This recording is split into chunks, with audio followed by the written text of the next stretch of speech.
Yo, what is up?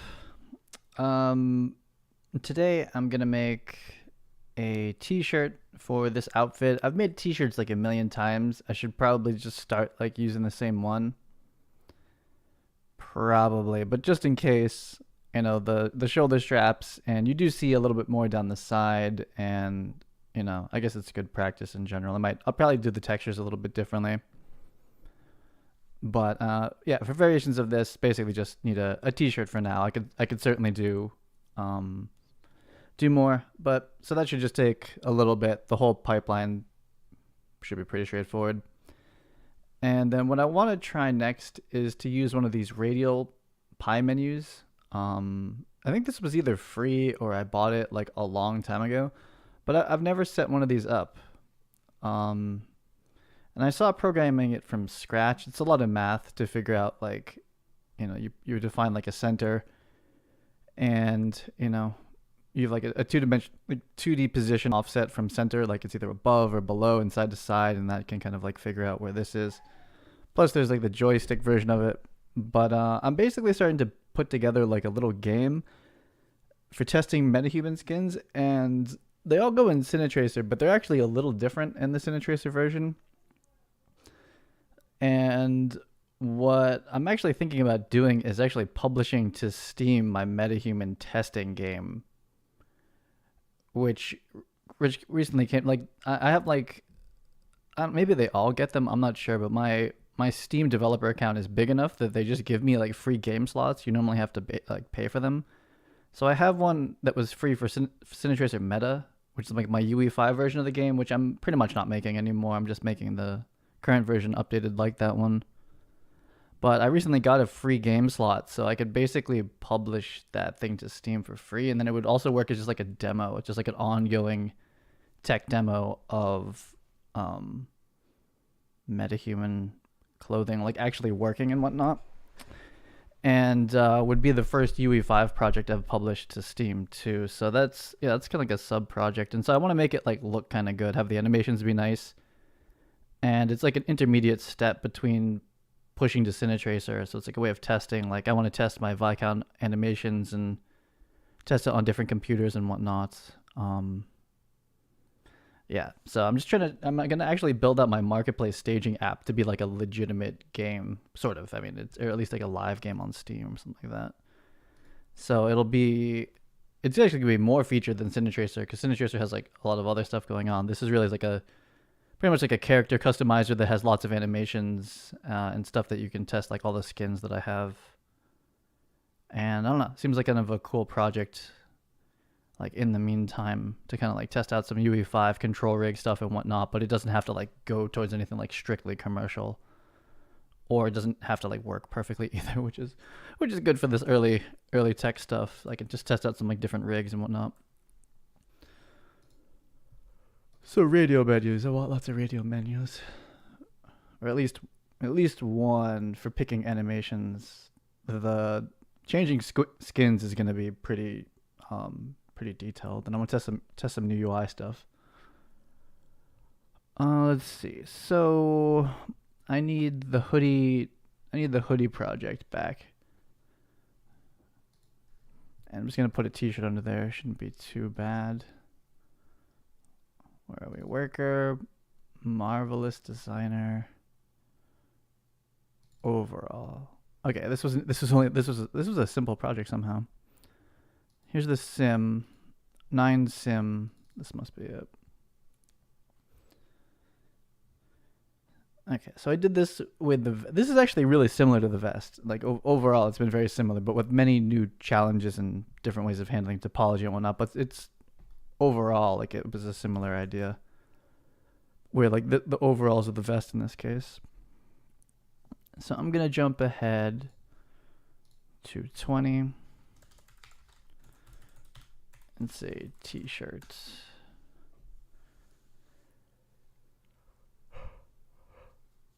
It's early. What time is it? 8:30. I mean, that's early for me. But I'm picking up even earlier come the school year starting. Okay, so this is saved as, so I could destroy this. This is fine. I guess I could start with this I mean, I could probably switch this into a t-shirt with a hood rather quickly. I guess I'll start that way. These cuffs. So I probably could just short sleeve this and it would be fine. I guess that's, yeah, I guess that's even easier. I was going to draw the whole thing again, but this is an even easier way to do this. Let's freeze this so it doesn't go anywhere. And I'm just sleeving this? Oh, this is like even chiller. For some reason I thought I was going to do like the whole, like a whole new outfit. But I don't think I am. Long t-shirt? Huh, it's a long sink. I guess it's because it's against the pants. That's simming rather oddly. It's very stiff or something like that. Kind of a long t-shirt. It's kind of weird though. I'm gonna make this even shorter. That seems better. Just get away from the elbows in general is safe. Okay, yeah, never mind. I'm basically done. Okay, great. Let's go even faster. Some more time for programming then. That radio menu requires a player controller interface, which I've never done that before. I've never had the UI talk to the player controller through an interface. Seems fine in concept. I've just never mechanically done it. I might trim hardware the sleeves a little bit. These are kind of I think the fit's a little too tight, but I mean it's basically gonna pretty much perfectly fit under this stuff under the overall, so that's good.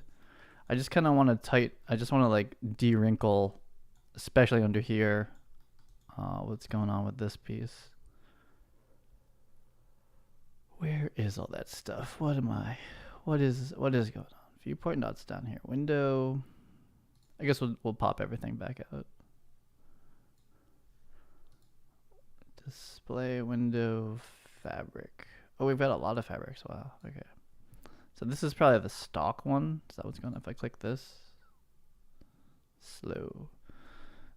So this is it actually cotton canvas? It is. Oh, this is actually a pretty stiff material on the sleeves. I'm surprised it's so wrinkly down here. I really don't appreciate that wrinkle. That's going to be a pain in the butt. I'm not mad at all these though. So this actually need a little bit more sculpting because you do see a little bit here. It's kind of weird. What's up, dark? I was gonna go for like a stiffer sleeve, but that's pretty stiff already. Let me see if I have a trim hardware. I'm just gonna make a quick trim hardware one, just compare it. Trim. Let's drop that on here. Here. I just don't want all those folds really, if I can avoid it. So that's should be significantly stiffer. Let's see how this goes. Should open up a bit. Is it simming right now? I can't even tell. I should probably sim down a level and then like shake it a little bit. Is this even happening? This is so heavy for it for some reason. I guess even though this thing's frozen, it's still like simulating. I think I do see it like kind of spanning out, so I'm just gonna let that thing open up for a few minutes here. Or I could just drop this sim down. I guess I'll do that to start. It's gonna be even faster. I'm gonna take this back to 15.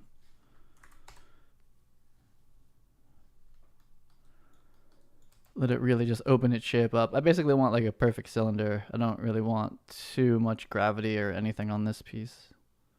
There it goes, kind of sorting itself back out. And trim hardware should really just open up. We should seam tape technically that top part too. That's trim, I guess. So the gaps up here. I'm just gonna seam tape this, let it simulate a little bit longer, and then that's it. T-shirt variations aren't very strict. Doesn't require as much as that hoodie. The hoodie is a whole dance. Okay, so those are symmetrical. These are not somehow.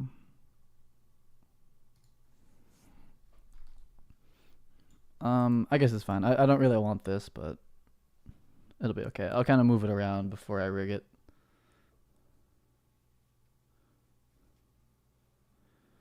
Mm, this, you know, because this is like a burner project for as far as like this now, I'm gonna bring this being 5. It doesn't really matter how low I make the other piece. The fact that this is in the same scene is making it expensive to run. So even if I make this 20 or whatever, like it's still too expensive. I'm gonna switch everything back to 20. Try to get the arm shape right. Let this resim. As long as it's under this, it should be okay. But just try to like kind of let this loosen up a little bit now that it's like kind of trim hardware. It's a little tight. At least I can move things around. The fit's not like perfect on him. It's a little tight. This is trim hardware. Damn, like it's so sticky to him too. It's because I have the avatar like friction set like really high. Like I really don't want any of this. It's just like a poorly tailored. It was supposed to be baggier because it was Actually, I kind of like the idea of like the wrinkly shirt under that. It's kind of cool. Anyway, I think that's the best I'm gonna get for now without like taking off the overalls and like retailoring it. So I'm gonna leave this one at 20 and I'll bring this to 5 and it should be fine. I imagine this is extremely similar to the t-shirt I made for under the construction vest. It's just that thing I ended up cutting off really, really low or really high on the chest because like you saw even less of it. So it is a little bit different. And then it's gonna, you know, I actually kind of like the idea of having these like folds in here. Just because like the back of this vest or the overalls came out pretty plain. So if there's like a little bit of variation on the t-shirt, that's kind of cool. Kind of into it. Okay, so we should be able to get out of here now then. That was even easier than I thought it was gonna be. Just make the hoodie into the t-shirt. It works out well. So let's do. Oh, let's sync some UVs. I almost want to like try to like. No, I am the UV editor, right? Yeah. I like almost want to try to retopo this the old school way, but I just know it's gonna be horrible, so I'm not. I don't even know if I can. I don't think I can do clothing the old way anymore. How come I can't select this one? There we go. Like do a 3D quadra on top of a shirt like this. I don't know. I can do hard surface, but cloth is so tricky. That's why I was so happy to find this workflow. Is that like as soon as folds get too wild, I have a really hard time doing like a 3D retopo over it. OBJ selected. Let's do MD to Maya. I'm just gonna give it a new folder for now.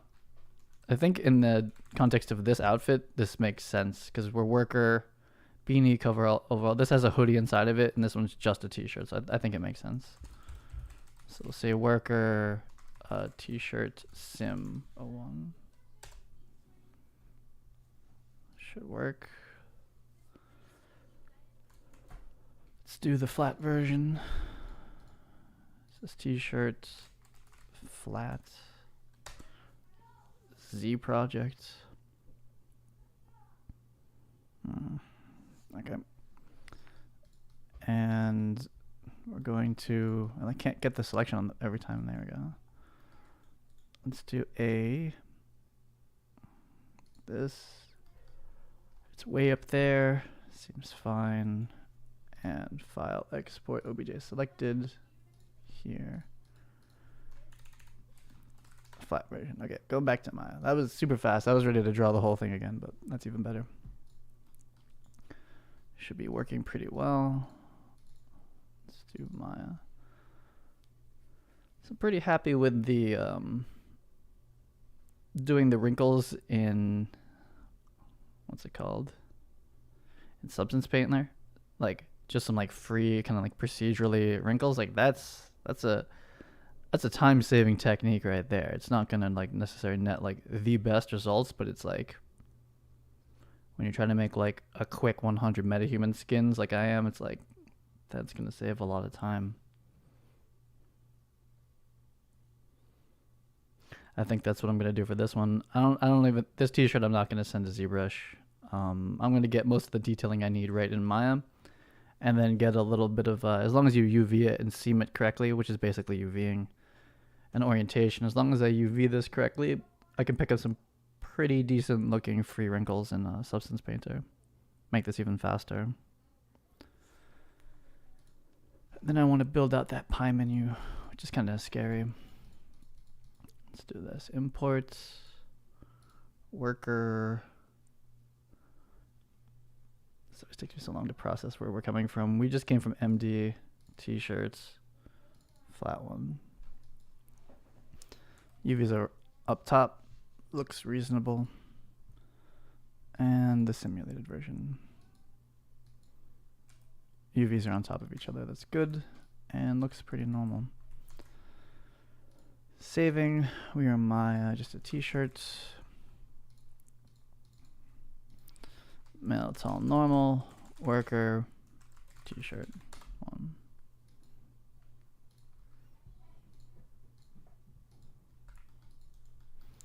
I took it back, so it's pretty different. It's kind of cool actually, like these wrinkles. To go for these, I'm going to need a lot more resolution than I normally would need. But especially on the back, because the vest is, or the overalls are like kind of like only like the back middle. Like this stuff would really show through pretty well. This is a little chaotic. So it would be nice to have a little bit more resolution on the body if possible. So maybe that's like kind of the difference about this one. I'll try to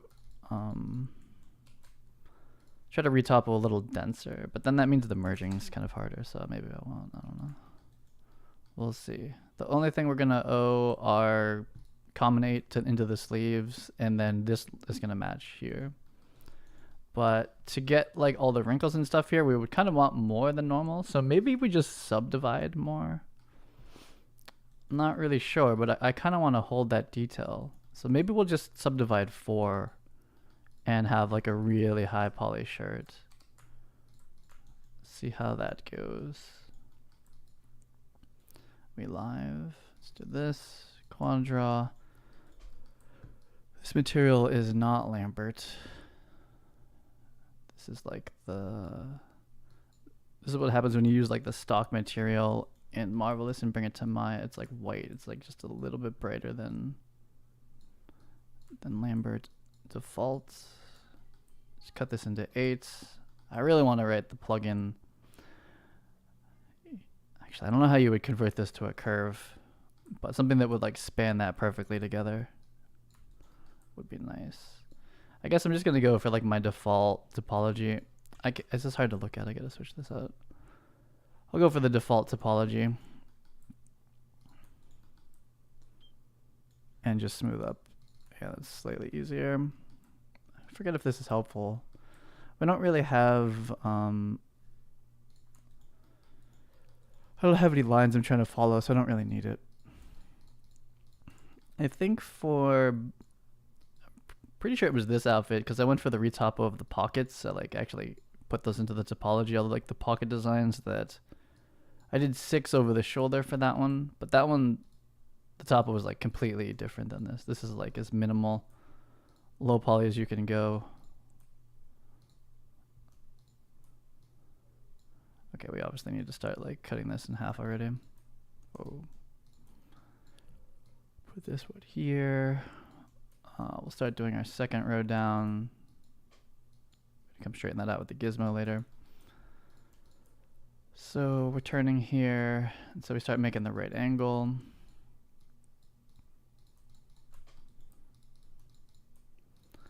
I could try to slice this up beforehand. Yeah, that's what I'm gonna do. I'm going to. I do want to end up with more topology, like this direction. I usually end up with like 4 or something really small, or I have to like force it. So I'm gonna, once I get the topology in there, I'm gonna try to cut it up a little bit more before I subdivide. I think this is too many here already. Yeah, we're 3 into 2 at the moment. So what's happening? So we only have 4. I'm gonna. Oh, it really is hard to cut more into it though, but we'll see. Put this here. Because the way that I do the edge loops, it's hard to find a place to add more topology without it getting like really bunched up. Take this, oops. So that's like my normal solve for this. But I really do want to like almost double this and like try to get to this. Like these are, and then the back too gets really screwed up. So before I go too hard on this, like what is this gonna be? I could definitely start to like cut these up. Do 5 or 6. I really don't want to go into the arm. So it puts all the topology into the neck, which is kind of awkward. Like if I was to go into like 5, 6, it would be cutting this in half. The way I've put the star. I could try to put the star further back. But I'm losing a whole transition row of edge loops around the head, which in this case we don't have a collar or anything. Like this is pretty low on the body. Doesn't matter that much, but feels kind of bad. This is like really my favorite way of doing this, and it makes cutting things out so much better. But it makes the chest so low poly. So we're 1, 2, 3, 4, 5, 6. That's pretty good. I don't know. I guess I'm like, we can just subdivide again. I'll just do 4 subdivisions. It's just gonna basically make the sleeve like pretty high poly, but it's just a little t-shirt, so it can't get that crazy. So I'll just do the normal retopo. It'll be fast. I don't have to think about anything. And yeah, I'll just try one more smooth layer. I'm gonna like immediately hate it, but I think it should be kind of reasonable. It's not the whole arm gonna be at that level. So bring this to the bottom. This is going to be easier if we just do this. We get our perfect right angle on that corner. I'll cut this in 4 and that'll be an 8. 1, 2, 3. So this is 1, this should be 8 down here.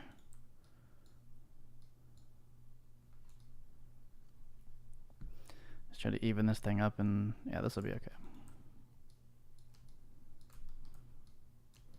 I will need to go to Zbrush to do a 0.25 or a 25. I forget if it's 0.25 or 25, whatever. Polish to the whole thing, and I'll definitely take that. Though I don't really want to lose. Maybe I'll do polish by features. I don't want to lose too much of the kind of sharp wrinkles that we have down there, any more than I'm already going to through this workflow in general. Okay, so that'll work, and it's as always just 4. 6, 4, 8, 8, which is like really standard. Let's do a save new object on the back. The back really has like a lot. I kind of want to pump this, but I'm not really sure how to do it. How to get this any higher. But I do lose a lot of resolution. I lose a lot of like sharp details in my this first pass projection stuff, and then it would be up to me to go back and ZBrush it, but I still don't feel comfortable like pretty much like sculpting like cloth at all. I think if I just like practiced for like 6 months, it would start to get better, but I'd rather just preserve kind of what Marvelous is doing and then kind of procedurally add them back, add folds in what do we need like this here? Just procedurally add the folds in Substance Painter and just get that technique as good as possible. It's just much faster. I feel like I can't spend like a whole day or 2 days sculpting folds at this point. It's not worth it. So let's do the second row coming back up into the third row, turns into a right angle here. This is the right angle. Second row, second edge loop for the neck. Here, oh, we've started already. Can I start lower? I guess I can't. How is this one? Oh, it's because this is so shallow. This forces it to happen really quickly. So it's basically here now. Whoa. I think I made a cone. What the hell is this? Did I make a new object? What the hell? What in the... Hit like one hotkey. Okay, we're back. Blue faces, so we want to see. How many are we matching up? 3? So yeah, this stuff is so low poly.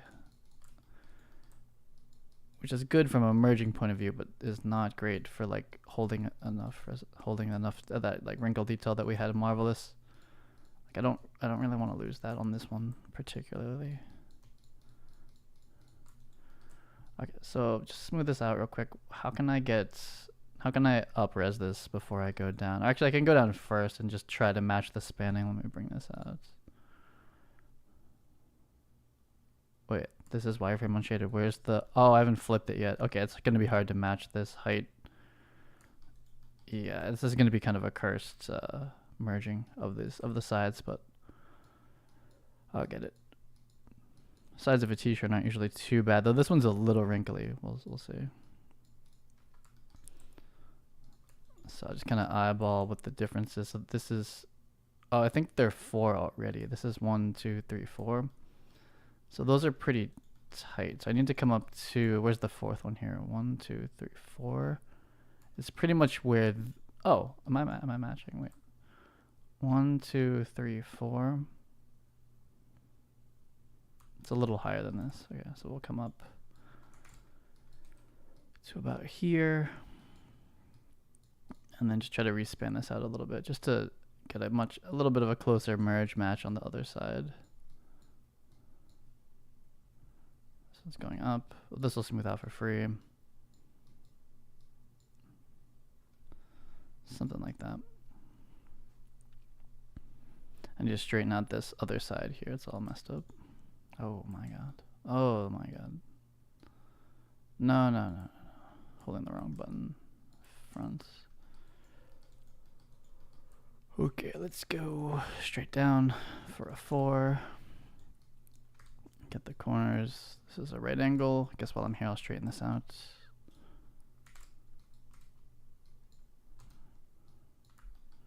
Get this corner in there. Make sure this corner's in here. Same with this one. Just span these out a little bit better. That's okay-ish. This one goes up. This one's we'll get for free, and then we'll just cut this in half. Oh, I should have moved the bottom one.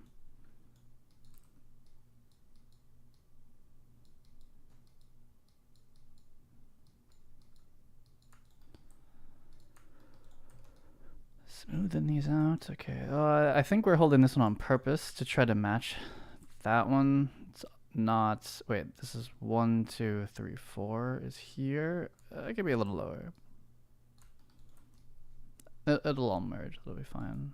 This one seems like noticeably like that. This one it just cascades back up. Those are pretty even now. So without... I can for free come into here. I could also start to cut these ones up a little bit to get the resolution back. Like these are wide rectangles for sure. So without messing anything up too badly, I could do this. This one I can't do unless I did it on this one too, which maybe I will. I think I'm gonna go for this, so we're tall. Technically, actually, I don't even need to match this. All it means is that we have like a weird arm one to match up.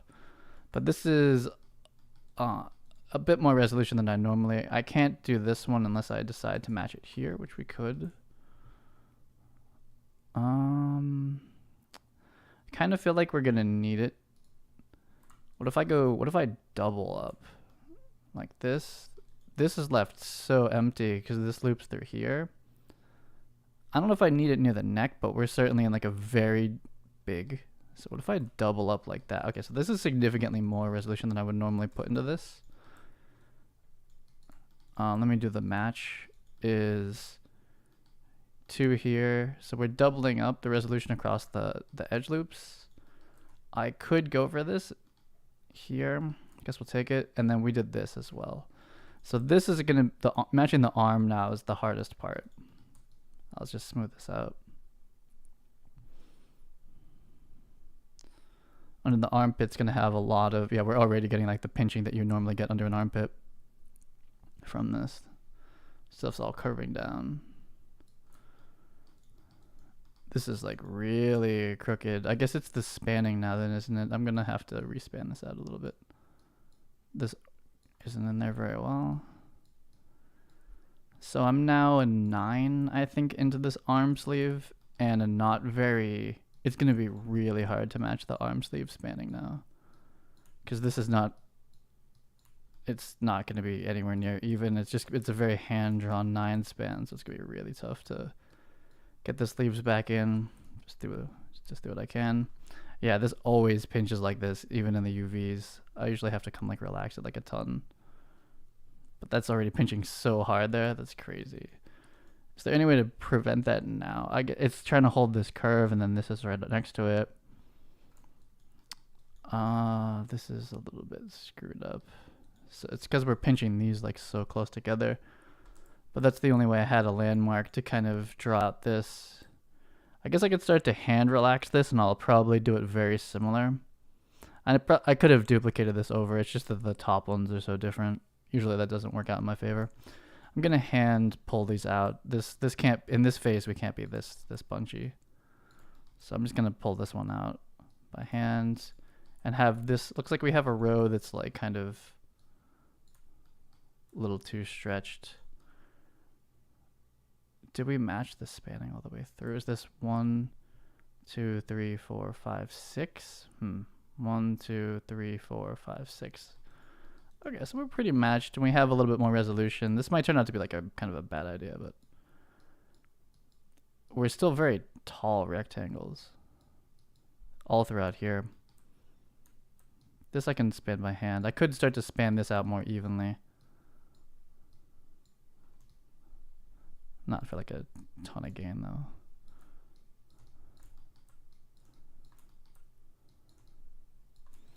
The worst is that the arm is now a 9.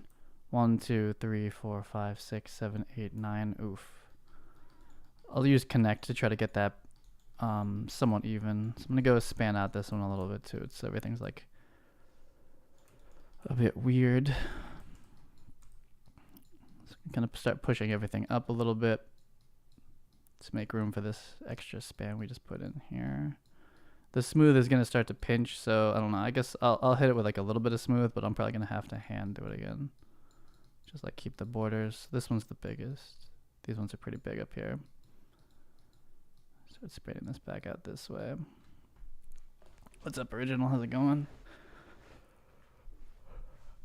I've decided to make my well, it's already pinching, my MetaHuman testing app. Oh god, that's awful. I'm just gonna leave that. I'm gonna make it into an actual demo basically, and put it on Steam with my free Steam slot that I have. Kind of like a fun like sub project. I'm really like interested in shorter form Unreal Engine executions. Like obviously like full games are kind of ridiculous, and then even like Cine Tracer as a project is very long. It's like, even if I grind that game in a production of it, which I basically do, but even if I grind that like every day for like 5 years, that's not gonna be done. Like it's a very long project. Though I do early release, so you know I just push out the updates as they come. But to get to version 1 for that's gonna take me I don't know a long time. So it would be kind of nice to, it's kind of nice to have shorter in between projects that you can like actually complete. Though honestly, the MetaHuman app that I've been making isn't really complete either, but it's like something else to like, it's like a mid stepping point to Cine Tracer updates as well. And it's UE5, get to test out some new mechanics. If I build out some like wild control rig, I just want to see it live, you know. It's like a live tester project.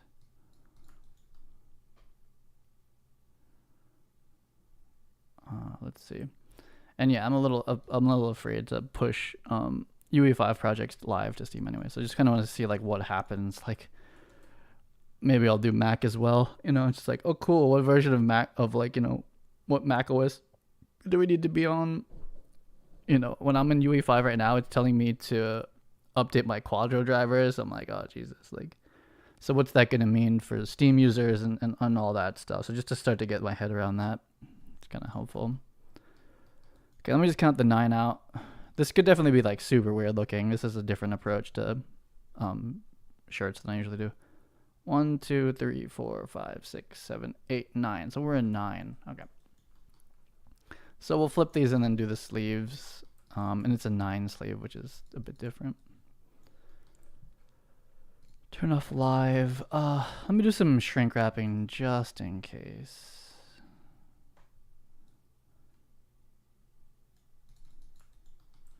This one, just in case I bump some stuff around. Oops. Here. Okay, looks like we're on there pretty good. Nice. Let's turn off live. Let's flip this one.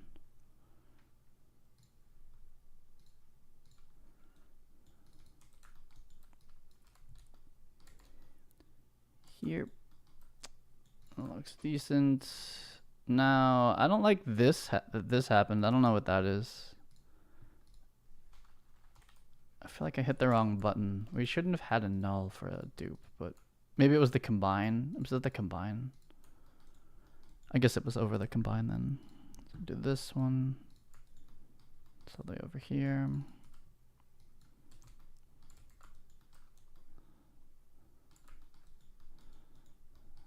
Yeah. Okay, it is the combine that does it.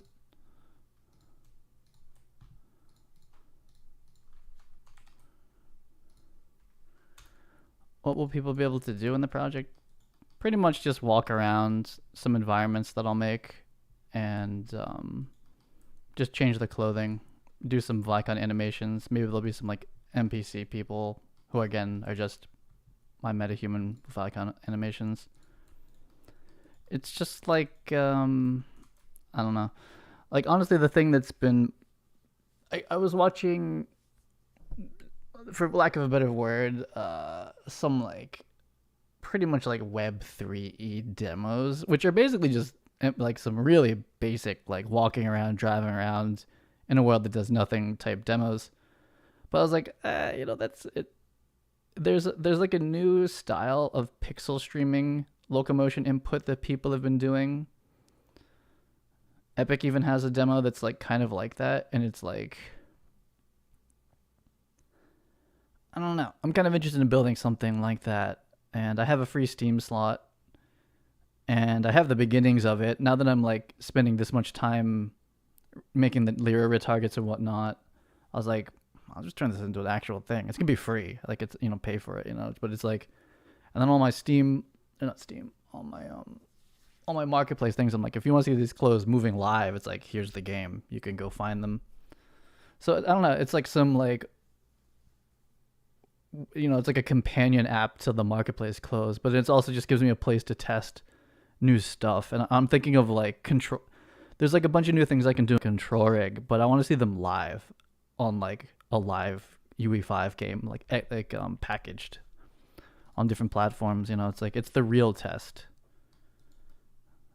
Is to package, go live on Steam, have people yell at you when it doesn't work. Like that's how you know it really works. You know, just testing it locally on your system is like 50% of like actual testing, if that. I think we're good. I think I'm gonna combine this now. But yeah, it's not gonna be multiplayer. It's just like a single player, like demo testing kind of scene. But yeah, just good for like, I don't know, just like experimenting with new stuff and having it be like shareable though. I'm gonna make this. This is just what t-shirt. I need to start giving this a name, like this process. I guess I'm gonna call it like Topo 1. I think that's what I want to start calling these. And if there were multiple objects, we'd say like t-shirt Topo. I'm gonna call these the Topos because I want something to be called t-shirt eventually. That'll be once it comes back from Zbrush. Okay, cool. Time for the sleeves. So, live. Yeah, I basically need like more motivation to go like retarget all of the female tone normal things. And that'll help me have motivation for that. VR? No. Dude, VR's ass. Sorry. I know you work on VR, so VR is so bad. VR is so bad right now, dude. It's awful. from like an ecosystem point of view. Like, no, just no. It's such a mess in VR world right now. And if I did, it would only be like I do with Cine Tracer. I was like, I could support, but we're gonna have metahumans in there, so you can't, like, their hair is not gonna work. You know what I mean? Like, I could support like index instantly, like really quickly. I could use the exact same VR pawn I have in Cine Tracer and just chuck it in there, do the bindings. Though I don't know what UE5. I could try doing OpenXR, but OpenXR is like not really a thing right now either. It's just too nasty in that, like, there's no standards. It's like so hard to support it. And what do people even use right now? You pretty much like PC streaming Quest 2s and like Index, I guess. I don't know. I don't know. It's a really weird ecosystem to support. I know because I have Cine Tracer people who use Cine Tracer in VR, and it's super weird. If someone's like, if I get like a DM or an email about VR support, I'm like, this could be so many things. There's so much different hardware to support right now, and like, yeah, it's just chaos. I don't want to make, I'm not trying to make my life more stressful by supporting VR. Rendering in MetaHumans in VR. Oh yeah. I mean, we could do card hair, but this is only going to be a PC demo, so it's just full grooms. Again, I don't want more. Actually, so yeah, I can't do a Mac version of it. And my stuff's stressful enough already with Cine Tracer because I support Mac, so I have to have like card hair support, which there's different shaders and whatnot, and so this will be UE5 PC only, which is going to be like simplifying my life. UE5 PC and Mac and VR, like that'll be Cine Tracer eventually, and that's a lot of work to keep all those in sync because they're very different. I'd rather not do that right now. Okay, so this is a 9er right here. So I'm gonna get to 9 by doing an 8 segment connect. I guess if we do it this way, it's not that different. 1, 2, 3, 4, 5, 6, 7, 8, 9. That's actually like a pretty big like revelation for me that this is gonna work out like that you can just use connect to get these even cuts now. I always forget what the methodology is. Like, do I go straight into this? Or what do I do for this sleeve? I think we just go straight up, and I always forget how this works. I'm gonna just start connecting this up. I think that's it. I think this is how we do this. I'm thrown off because of the 9. It's throwing off like how I normally think about this, but I'll still get it, but kind of changes things for me. Just update all my MD files with the version 1 MH meshes. I can see that being different. The shaders are all different. Like, I can't, like with Cine Tracer now, I couldn't like import any of the new metahumans. It would have to be through like a roundabout way, or I'd have to use the old version of it. But I think for Cine Tracer in my current, basically Cine Tracer, yeah, like I'll never update Cine Tracer anytime soon to the new metahuman. There's no gain for me there. But this this new like MetaHuman, like basically like skin testing app, skin and animation testing app that I'm gonna make, app game, whatever. Those will be using the new MetaHumans and 5, so it's also good for that. Like, I can test like the newest MetaHumans and like the MetaHuman mesh to face stuff like that, and I don't have to be like as worried about copyright stuff, though. I still will be, because it's still going to be tied to my like actual developer accounts. If I get like a DCMA on it, I'm like, I don't want that to affect my actual stuff. But yeah, basically like the experimental stuff I'd be a little bit too afraid of, or it's just a little bit too early for me to test in live Cine Tracer, because it would fuck like everyone's projects if I like screw something up testing this project, but still go live on Steam, which is like the full test, other than like replication and doing like full multiplayer or something.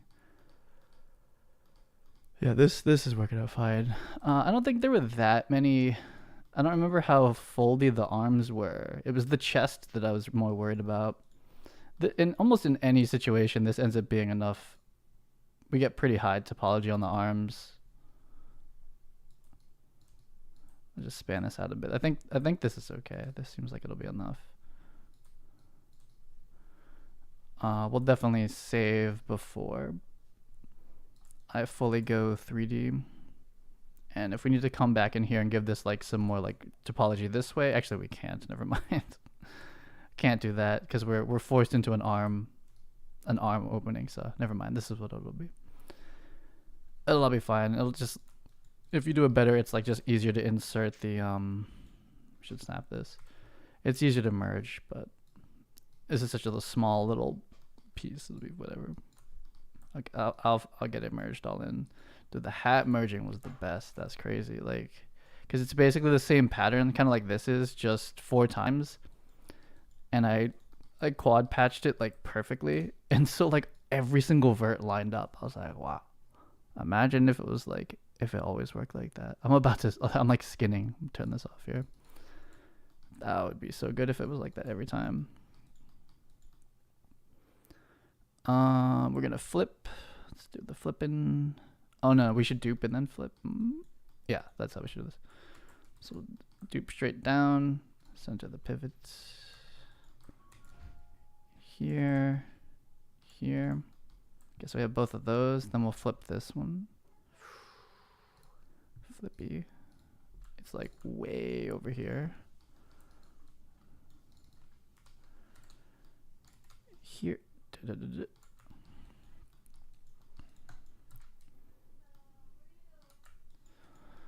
I like VR stuff, but until you can render like a full MetaHuman in it, I don't like it all that much. It's basically like I have to like, yeah, and like the amount of like the lighting you can do in it, right? Like you're not doing lumen. Yeah, it's just not interesting at the. It's just like, yeah, it's not worth it. It's like if VR looked like how like next gen MetaHumans look, you know, on like UE5, then it would be amazing. It's like, wow, it's like so realistic in here, and you know, the spatial stuff is cool. But knowing what MetaHumans could look like, and then going into the VR version of it, being like, oh, this is so much worse, except I'm in VR. It sucks. Like, I wouldn't want to do that. Like, you see too much. Like MetaHumans, you know, you want to give it a little bit of smoke and mirrors and nice lighting, shadows and whatnot, and a little bit of mood. You can't. It's super hard to do nice lighting in VR. You have to bake everything still. So it's certainly possible, but it's pretty AAA to try to pull off. Like,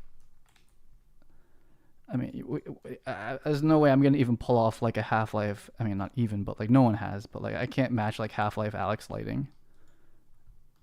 You know, as like an indie, like I'm not baking every interior out. It's just like feels bad. Whereas like a PC version, I was like, nah, we're full lumen. You get that 3090, and this is how you play. And we're going lumen. I'm gonna nanite all this shit in the background, and like, actually, I could build a game off of the Matrix City demo. It's like overwhelming though. But I'm gonna build it from scratch. I don't want to use any of those frameworks yet. I could build it off of Lyra actually. I'd have to make everything replicated like they do it though. So no, I'm gonna be like just like a chilled out, like walking around like a little space, bunch of NPCs doing my Vicon animations with the faces moving though, audio, and then you can do a bunch of animations and you change your clothes out. The odds of making 22 metahumans at LED4 with animations work in AR? Never. There's no way. LOD 4? Nah. 22? Oh, for like your soccer thing? No, there's no way. I mean, go for it. I'm not, it seems like a no to me, but I mean, try it. Try like 5. I mean, it like 22. I don't know about that. In AR, off of whose processor? How you doing your AR? Oh, Quest 2? No, there's no way. Maybe can you pixel stream in from like a PC? I think the Quest 2 can process 22 skeletons. At what frame rate? Like 1, 0? Like I don't think so. I don't think you can run that many skeletons. Are they all like you're gonna have to do the static mesh thing, and they'd have to all be like pulling from like, I don't know, like 4 animations. That's too many skeletons moving at once. I feel like just like as a quick consult, I feel like that's not gonna work out from a performance point of view. That's a lot of skeletons. Okay, hopefully I don't like duplicate this over itself.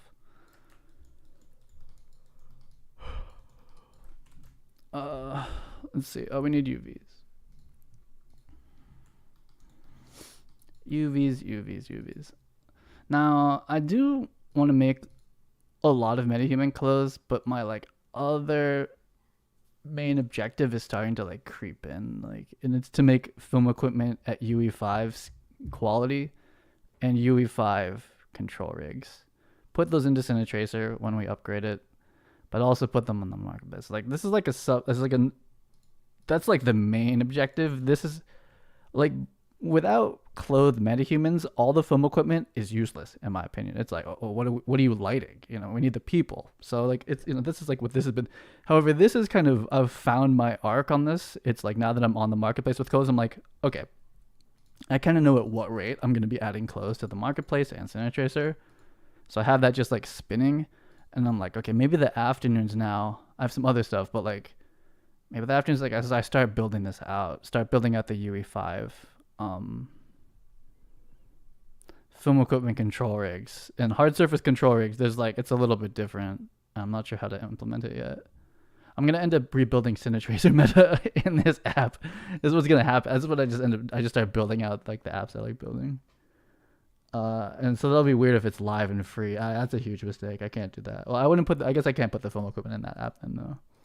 But for the clothing ones though, I need like an in between Cine Tracer being live and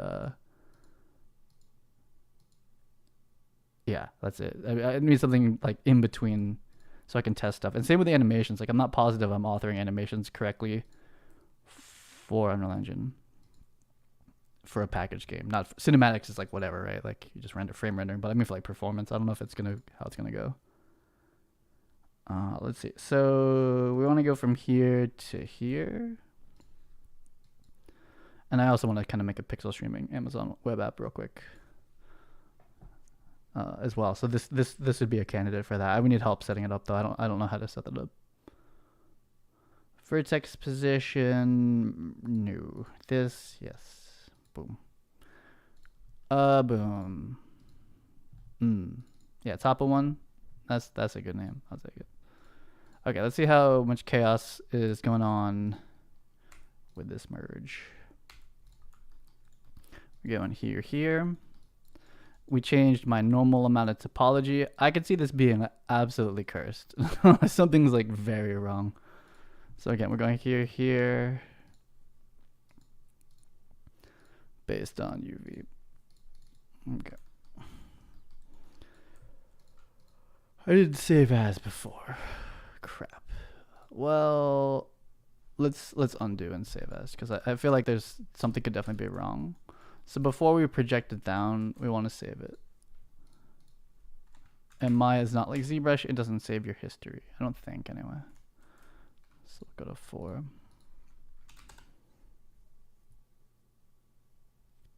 Okay, here, back this one again.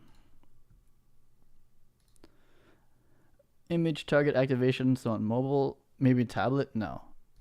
There's no way. It's the skeleton cost. It's not the poly cost at that point. Like, skeletons are expensive. They're ticking no matter what. I'm pretty sure. So, like, you're updating every skeleton, every frame. And if they're pulling from different animation files, that's a lot. I would try, like, 4. I would be impressed if 4 was running like off a Quest AR smoothly. Like there's some like how much onboard compute is going to like the AR part where it's like keeping track of the world. Seems like a lot.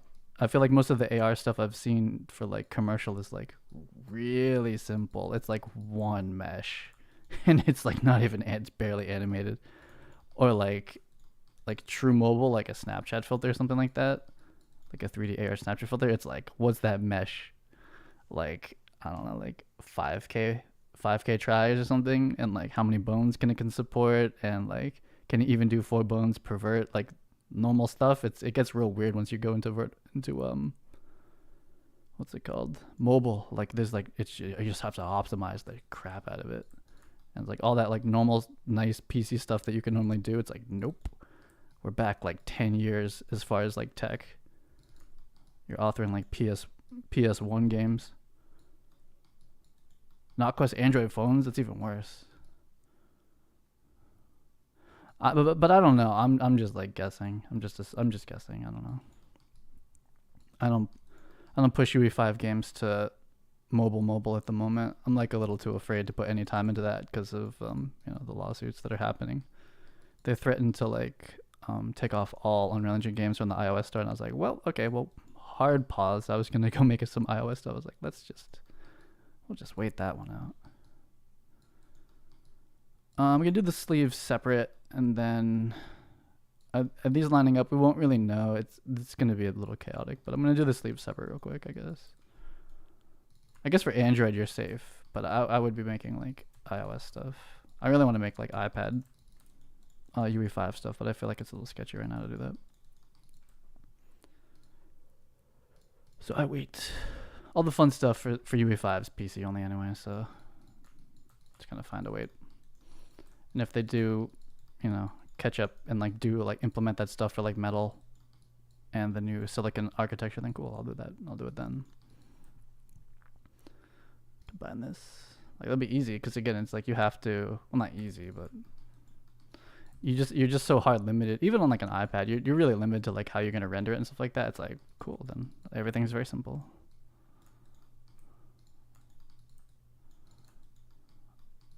Except I can be in the App Store then. Okay, so those are like easy lining up. I don't think we like merge it on itself. We do have one. It's not a full double back where it's like this and then up. It's just back once. So it's not too bad. The question is if that 9 span turned out. We're gonna clean everything up in Zbrush basically. Where's the rest of the body? Oh no. Oh, we're in an ISO. There we go. Okay. Not so bad. Yeah, so this face stuff I'm like a lot more comfortable. Oh yeah, we have so much more topology up here than I normally have. Looks like that's lining up. I guess we'll seam this thing back together. Just do this one by hand. I guess I'll target weld this one. Yeah, this is working out too. Okay. So we're gonna have a little bit more topology. It's still pretty low here, but it's more than I normally have. But even with this, I might end up ending up at like an extra subdivision to hold the folds because I don't want to go to ZBrush for folds. So I want to just keep them. 1 MetaHuman in AR, but 4, yeah, it's to my understanding, it's the skeleton cost. It's not the mesh, though the mesh is obviously certainly part of the cost. And then like hair, you're gonna have to use, or maybe you already were using.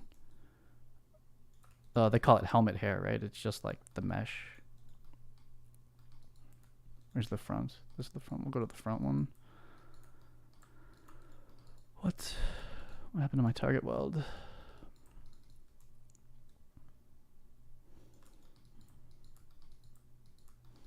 So that's pretty razored out, those ones. I don't know if I can target these. Oh, okay, that works. Kind of leaving like the most hectic and problematic part to the end, which is not great because if something's wrong, then I don't know until the end. So this is kind of all based on me thinking this is actually going to work.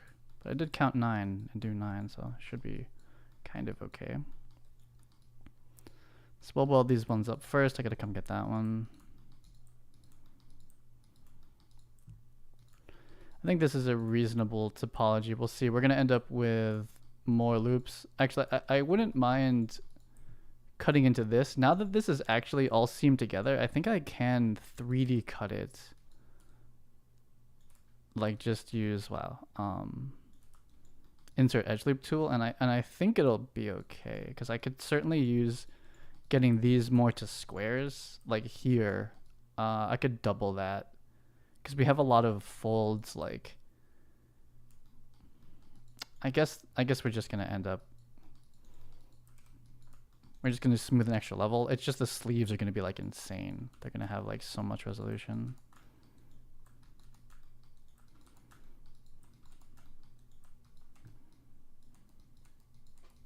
I think I owed one more armpit on the other side.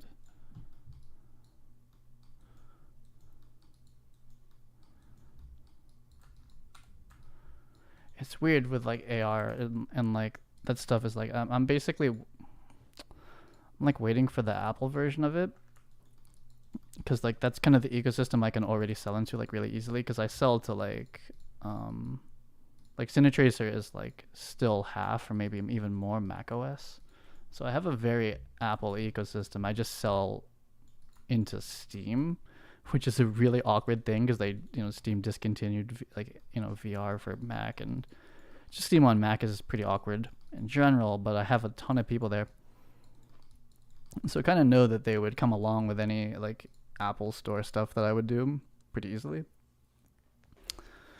But yeah, I don't, when they release their AR VR thing, I'm like, are we gonna be allowed to make games for it? I don't know how that's gonna go.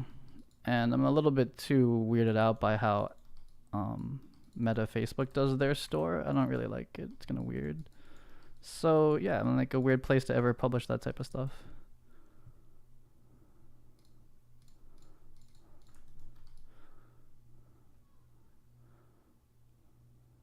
This is gonna be a pretty scuffed merge coming up. I don't even have like any points that are free. It's pretty much just this one right here at the top. These are pretty nasty. There's only 18 of them, I think. Just gonna average merge all these, or no? Well, I guess we could. I don't know. I think I'm gonna average merge every single one of these because they're just gonna be so weird. Like with 8, I can kind of hand draw the spanning pretty well. 9, it's like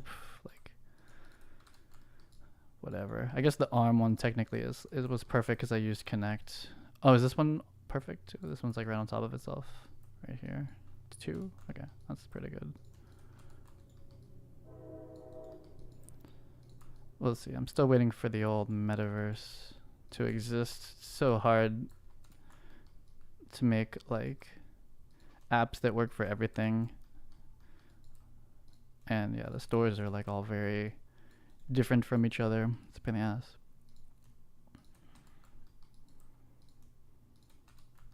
I just want to make my thing.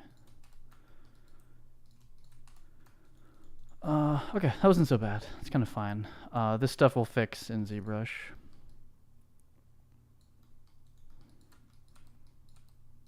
Am I just averaging all these? I think that's what I said.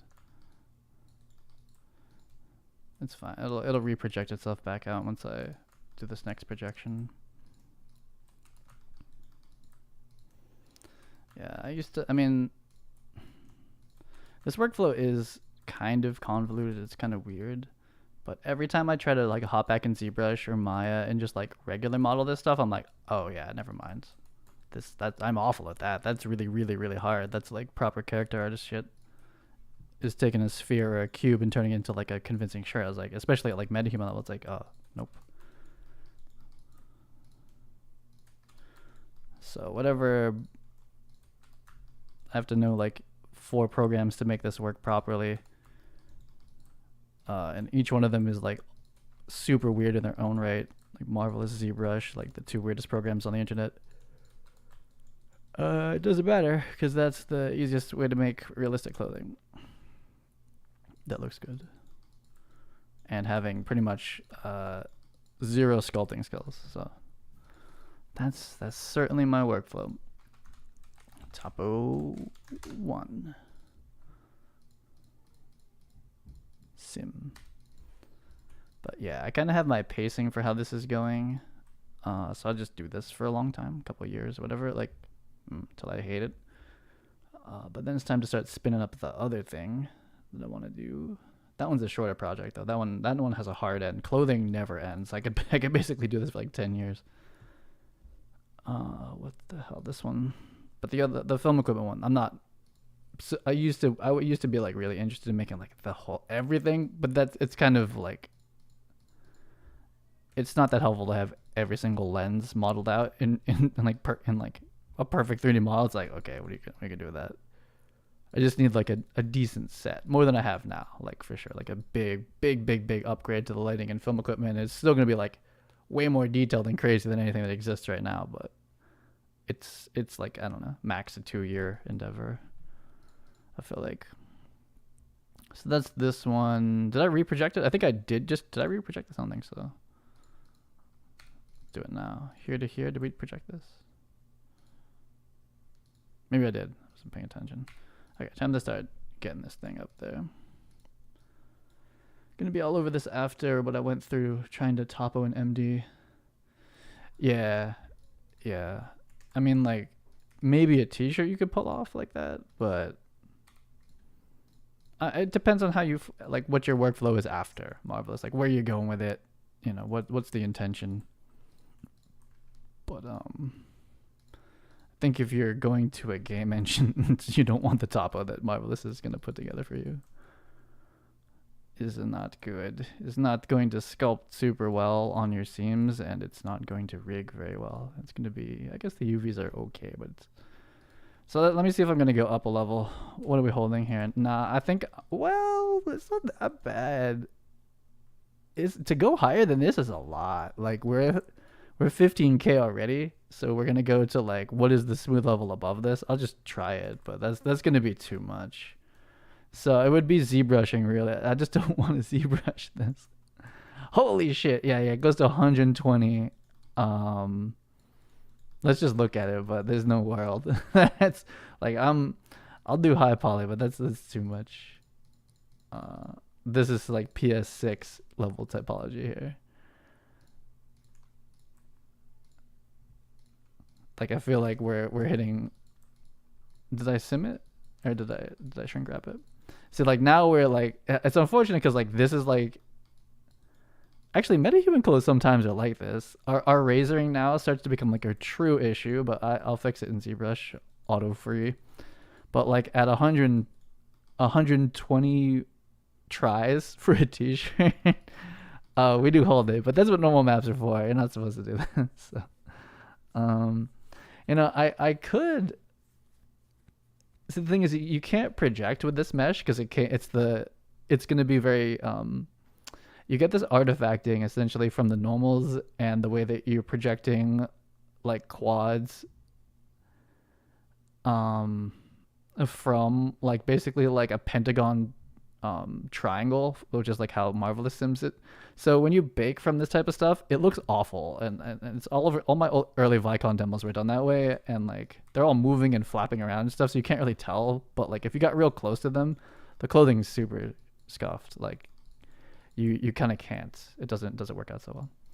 So we'll just go with here. We're gonna get walk tool. Never uninstall that plugin.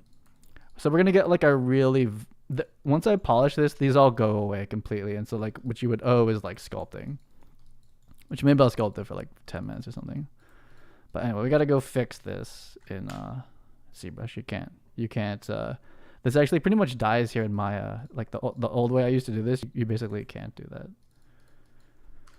So this is gonna be t-shirts, 1 raw projection, which I kind of like. I kind of would like look at like how I used to do this and be like, it's good, it's okay, because that was the best I could do at the time. But then I started submitting that stuff to the marketplace, and they were like, no. And so I like had to like kind of experiment with some like going like the next step beyond techniques. And yeah, so now it's all very, very clean. Just it gets a little bit generic in that process, and you need to kind of sculpt back like a lot of the stuff. So I think I'm just gonna go to ZBrush at this point. Let me save this. I think new meshes are good if you're doing physics in UE. You mean chaos stuff? Actually, I kind of want to mess with that a little bit soon. Not sure using the MD high res meshes is right move for that. No. I would imagine that's absolutely... You'll get something, but it would be better like this, almost positive. You want perfect quads across your seams. Like the way that Marvelous topology does the seams is really bad. I think it's just generally it's bad. Like it gives you like weird razored out triangles. It's like a quad patch until you hit a seam, and it's like some weird, terrible triangle shit. It's gonna make things real hard. That being said, all my Vicon demos were was using that topology because I didn't do this back then. But the cloth demos had problems. I mean, like, no question. Epic actually emailed me after I posted a couple of those. They were like, check out these docs on cloth if you want to do that better. We're going Maya to ZBrush. T-shirt. What are we doing? This is M to Z. I'm just gonna say T-shirt. I think we get it. T-shirt 1. But yeah, so we're gonna go use ZBrush to fix this because it pretty much dead ends here. Like if you try to finish it there, you can get something. But like the normals are all screwed up.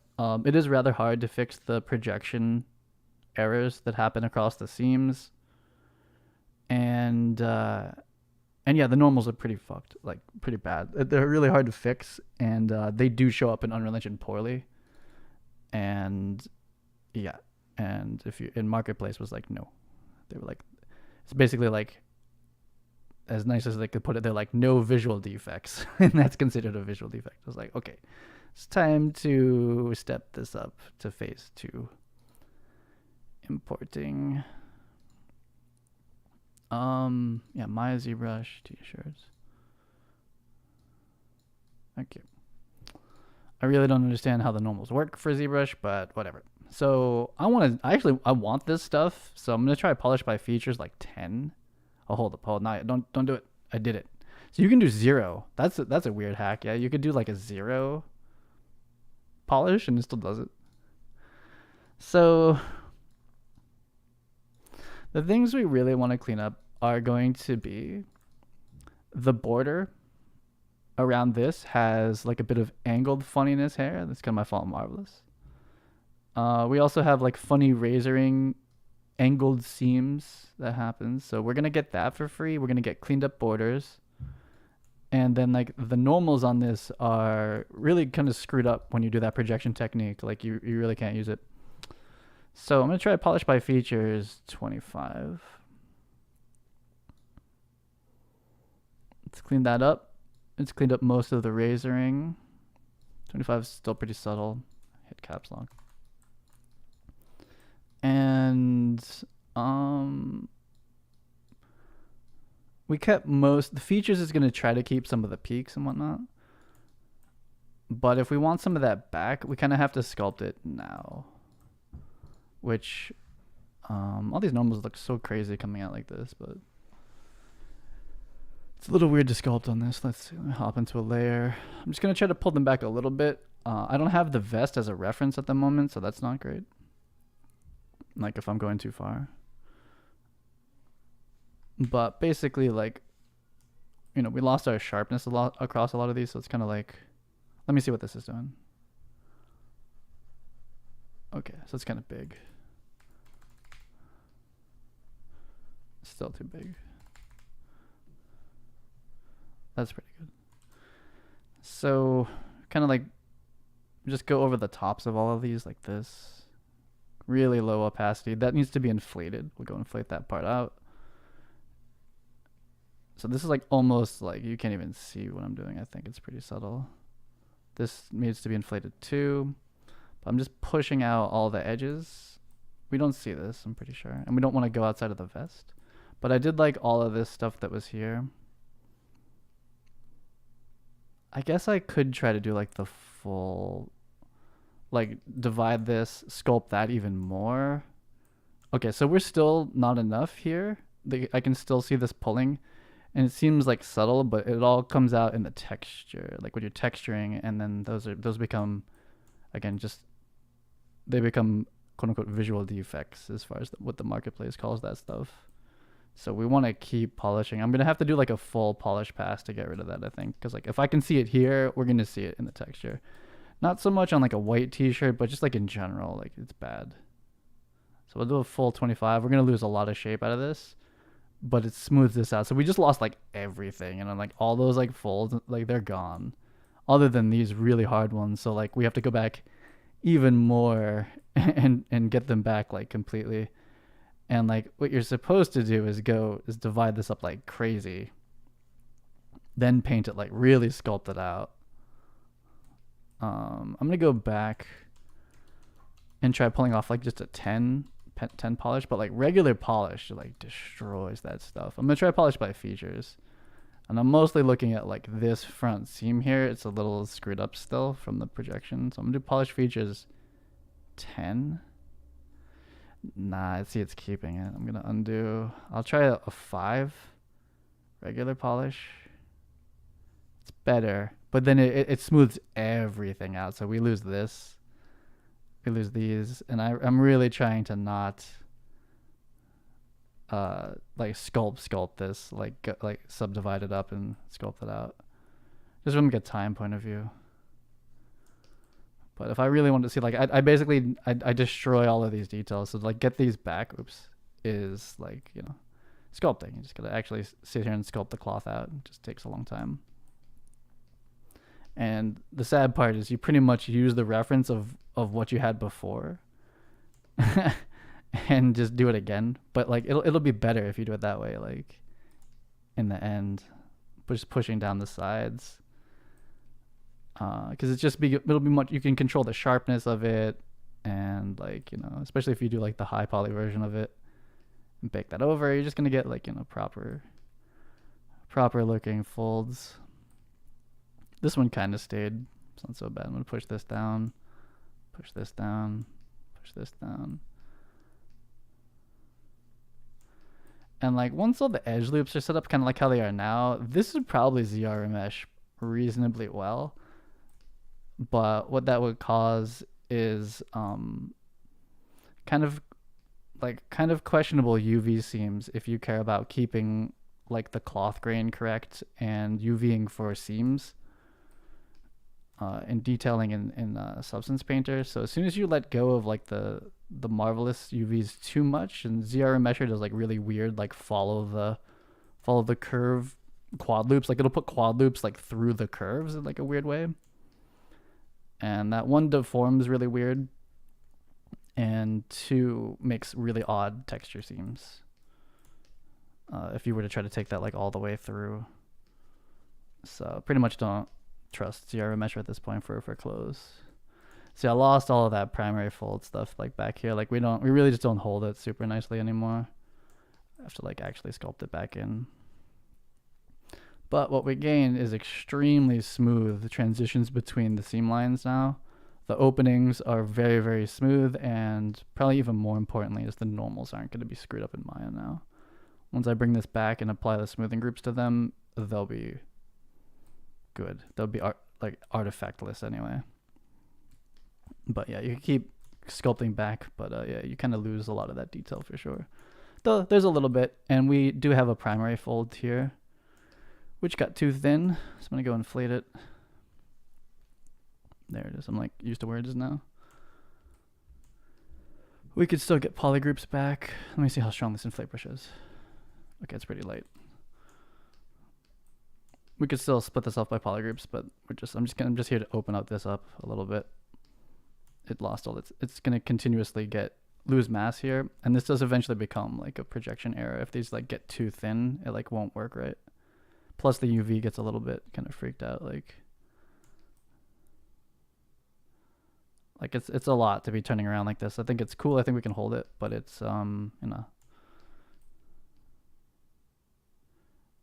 not. It could be simpler. This is certainly like a little bit more complex to try to hold this together. We just got to like kind of pull it out though, and then smooth it back a little bit. It's kind of like fighting itself. Yeah, the normals are kind of stressed out there, but once we give it all like one big smoothing group, it should be okay. But yeah, you could also then subdivide and start going in on there, but I'm not going to. And it'll still look like a t-shirt at the end of the day, like this. And I'll do like the regular detailing and extruding in Maya. But that all that polishing and stuff like that does a lot. Even though it looks kind of screwed up here with the normals, back in Maya world, it's like perfect. Let's go back. Let's go to here. Z to Maya. T-shirt. This is t-shirt. We'll call it 2. This is polished phase. And because we're like actually moving the mesh around too, if you subdivided now, sculpt, you could then come back down to this level, and that would also be your either exactly or really close to like your actual game mesh. And then I would go extrude it and stuff like that after. This little fold here is like kind of questionable, but we'll see. So that file's like kind of dead. I like don't need that these are like GoZ files back and forth to each other. I just saved them all out individually because I don't like GoZ. But GoZ, these would all be like temp files. Cine Maya, t-shirts, polished.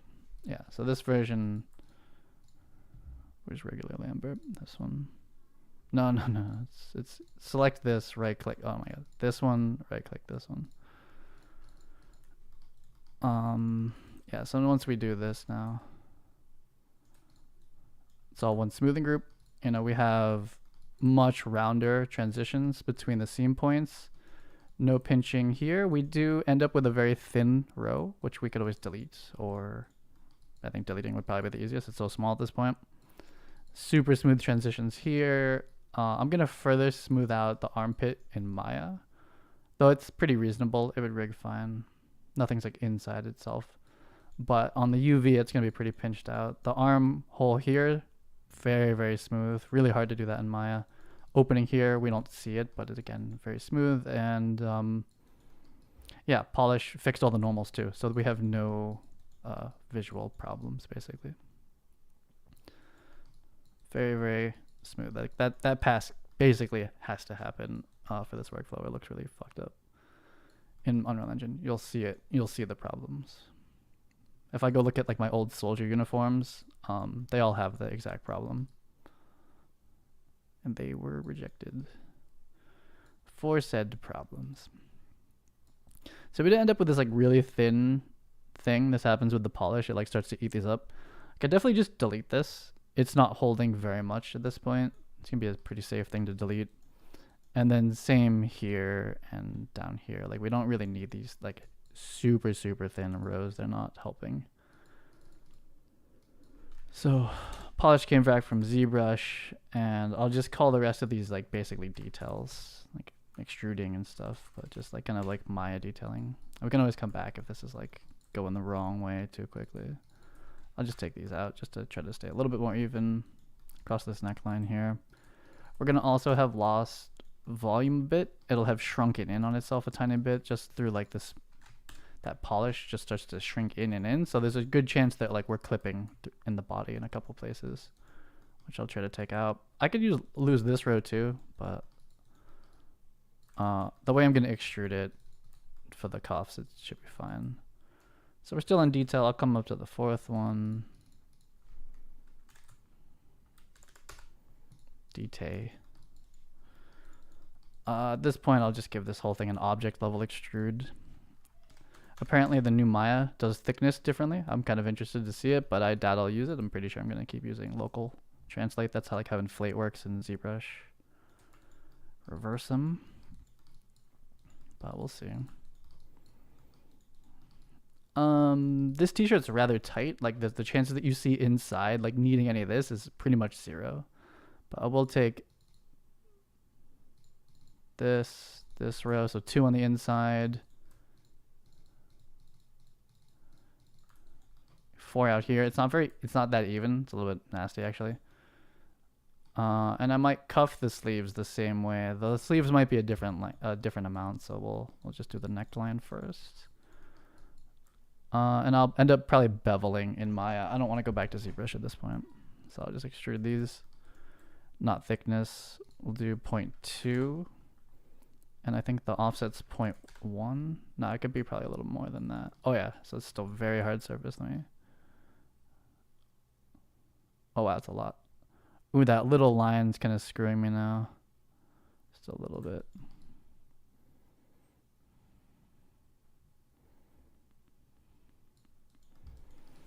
I almost need to go back to ZBrush just to let them polish this corner real quick. It's not going to work out from a bevel. Like I could hand bevel that one.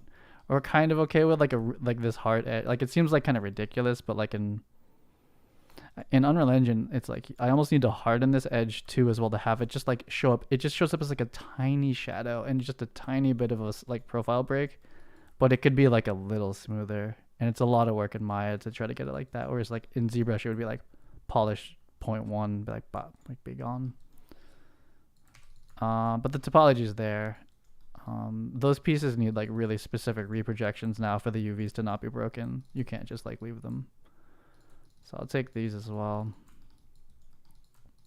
The UVs don't exist for this, so once I extrude through that, it's going to be all screwed up. Which I kind of found out yesterday doing whatever I was finishing yesterday. Oh, the hat. Or something I was doing. But I don't... It would be kind of better if I UV them right now. But I know how to fix them after. I feel like we could go even... I don't know. A 4. They're a lot more even. On the inside, we're going to end up deleting a lot of that stuff anyway. Just extrude these out. I think it was we were in a 0.2, I think. It's kind of a lot, but we'll see. It seems like a lot, but by the time you're back in Unreal Engine, it's still very subtle. You're kind of fighting to even notice those details.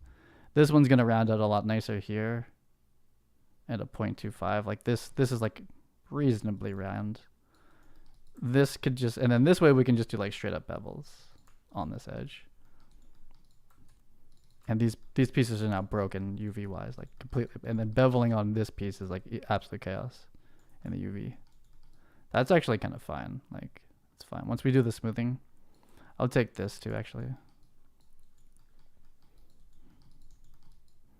Did that one get beveled already? That one seems like okay, but we'll bevel that too. And I'm gonna end up deleting about a lot of this stuff out of here.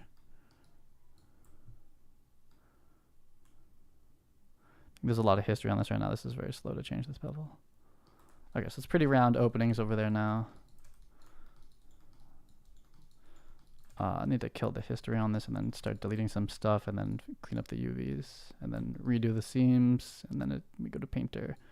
I should make sure it's fitting on the body normally and still being inside the vest though, or whatever the hell that thing is.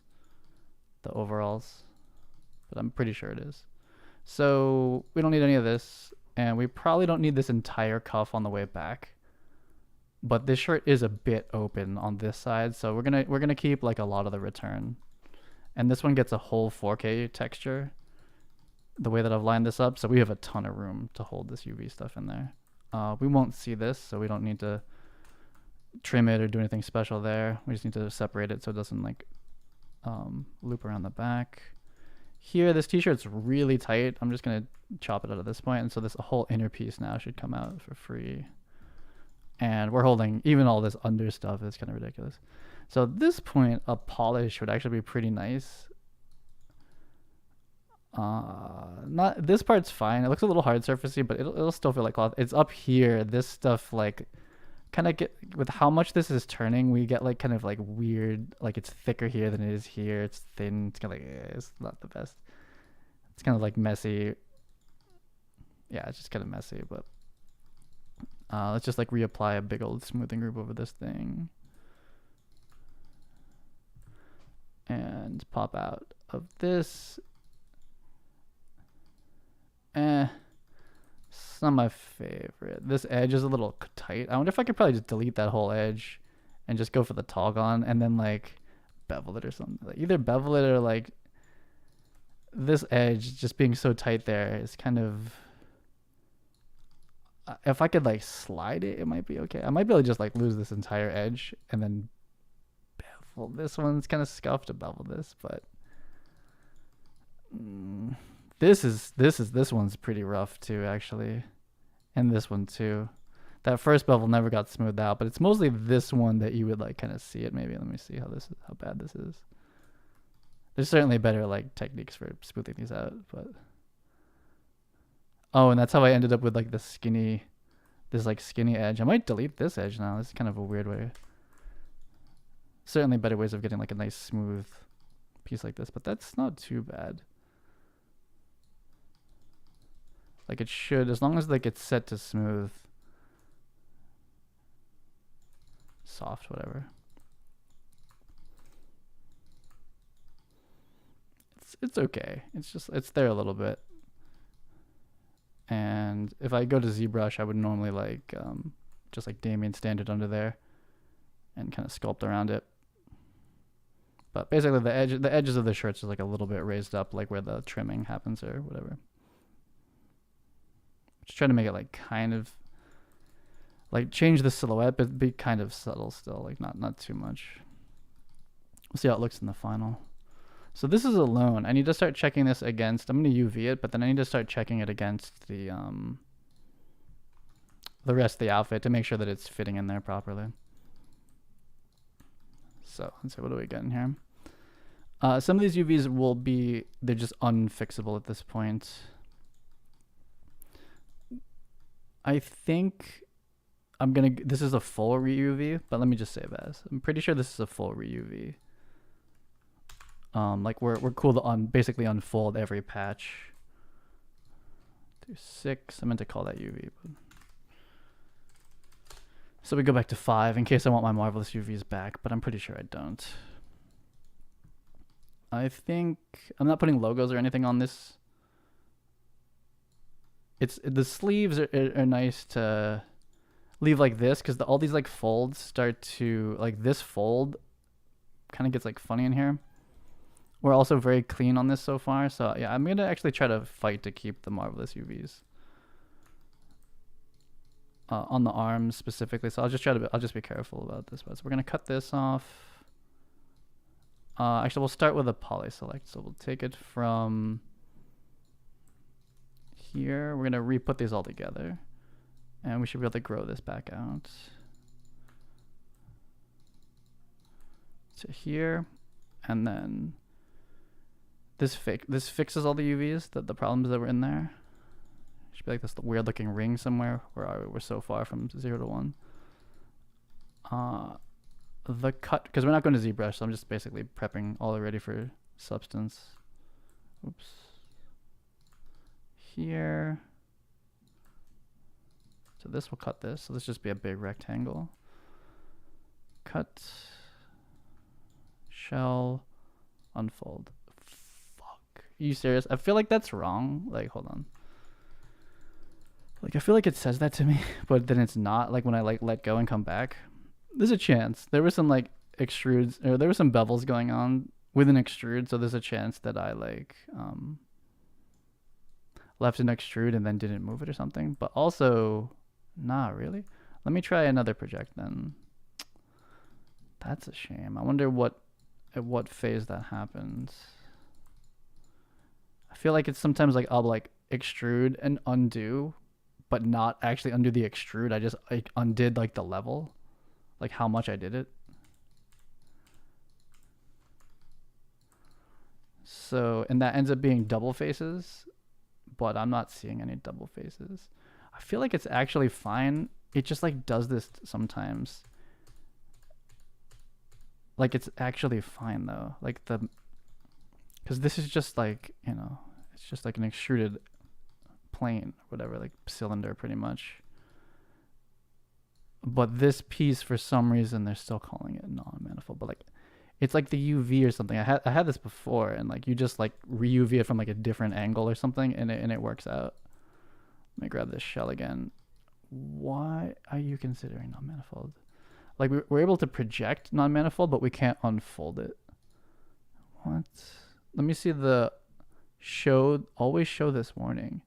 Selected mesh has a non-manifold, which needs to be made manifold. I don't know about that. Let me see. What are you saying? Oh, the cut. The cut's just not all the way through. Okay, where's the cut? Where'd the cut go? It's fine. What do you mean? Wait, what? Did I miss an edge? Is that what happened? Did I like only cut it through here or something? This is complete. This is fine. This is not. I mean, it's saying it's unmanifold, but it's not like how I normally think of that. There we go. Yeah, see, it's not. I don't know what that is, to be honest. It happens a bunch though, but anyway, it's kind of like rough for it when you do this, when you extrude those pieces off, but then you don't like UV them immediately. I feel like the faces end up like on top of each other or something. Anyway, I've fixed this like multiple times. Like every single time I do this ends up happening.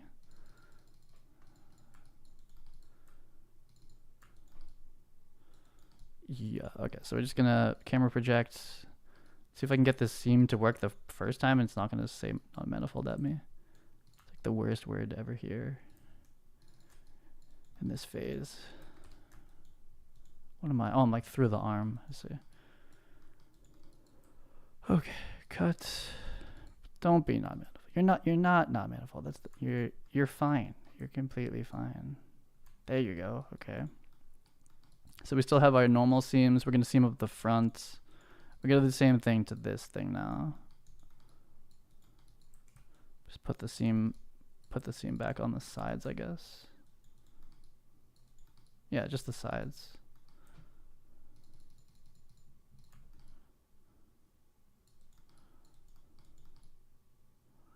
Would have been nice to keep the collar kind of even. It's a little mushy. It's a little weird.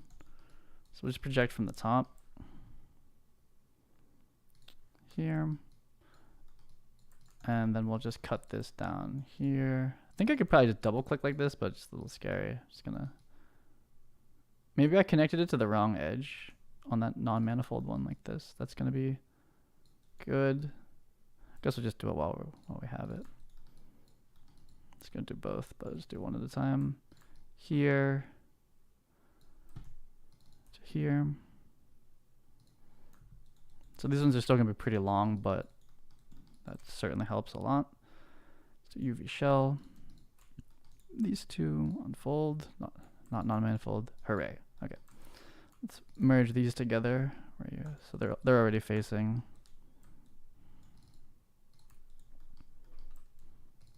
Here, stitch together. This one we could probably unfold, but they look pretty fine. Oh, well, we'll see. I'm not really going for like patterns on this, in which case I would want to try to keep this like as absolutely straight as possible. This isn't like this in the real mesh because I smoothed it out, so like I'm kind of like, oh, there's so much history on this. This is so heavy to move, but I can't. We don't get the smoothing in the UVs when we do the topology is smooth, but the UVs aren't, and that does end up being kind of weird. We could unfold the whole thing. It's gonna pinch that. It's gonna pinch this stuff out really hard though if I do that. I guess I can just undo and look at it, but that's gonna be a pretty clean UV for this, while keeping the parts that I wanted Marvelous Designery like perfectly straight, and the other ones are just unwrapped like normal. These might survive the straighten UVs, but that's been so heavy it like, holy shit, it like crashes my computer sometimes, or crashes Maya. It's the wrong button. Oh, we need to UV the sleeves together. This edge doesn't exist. Stitch together.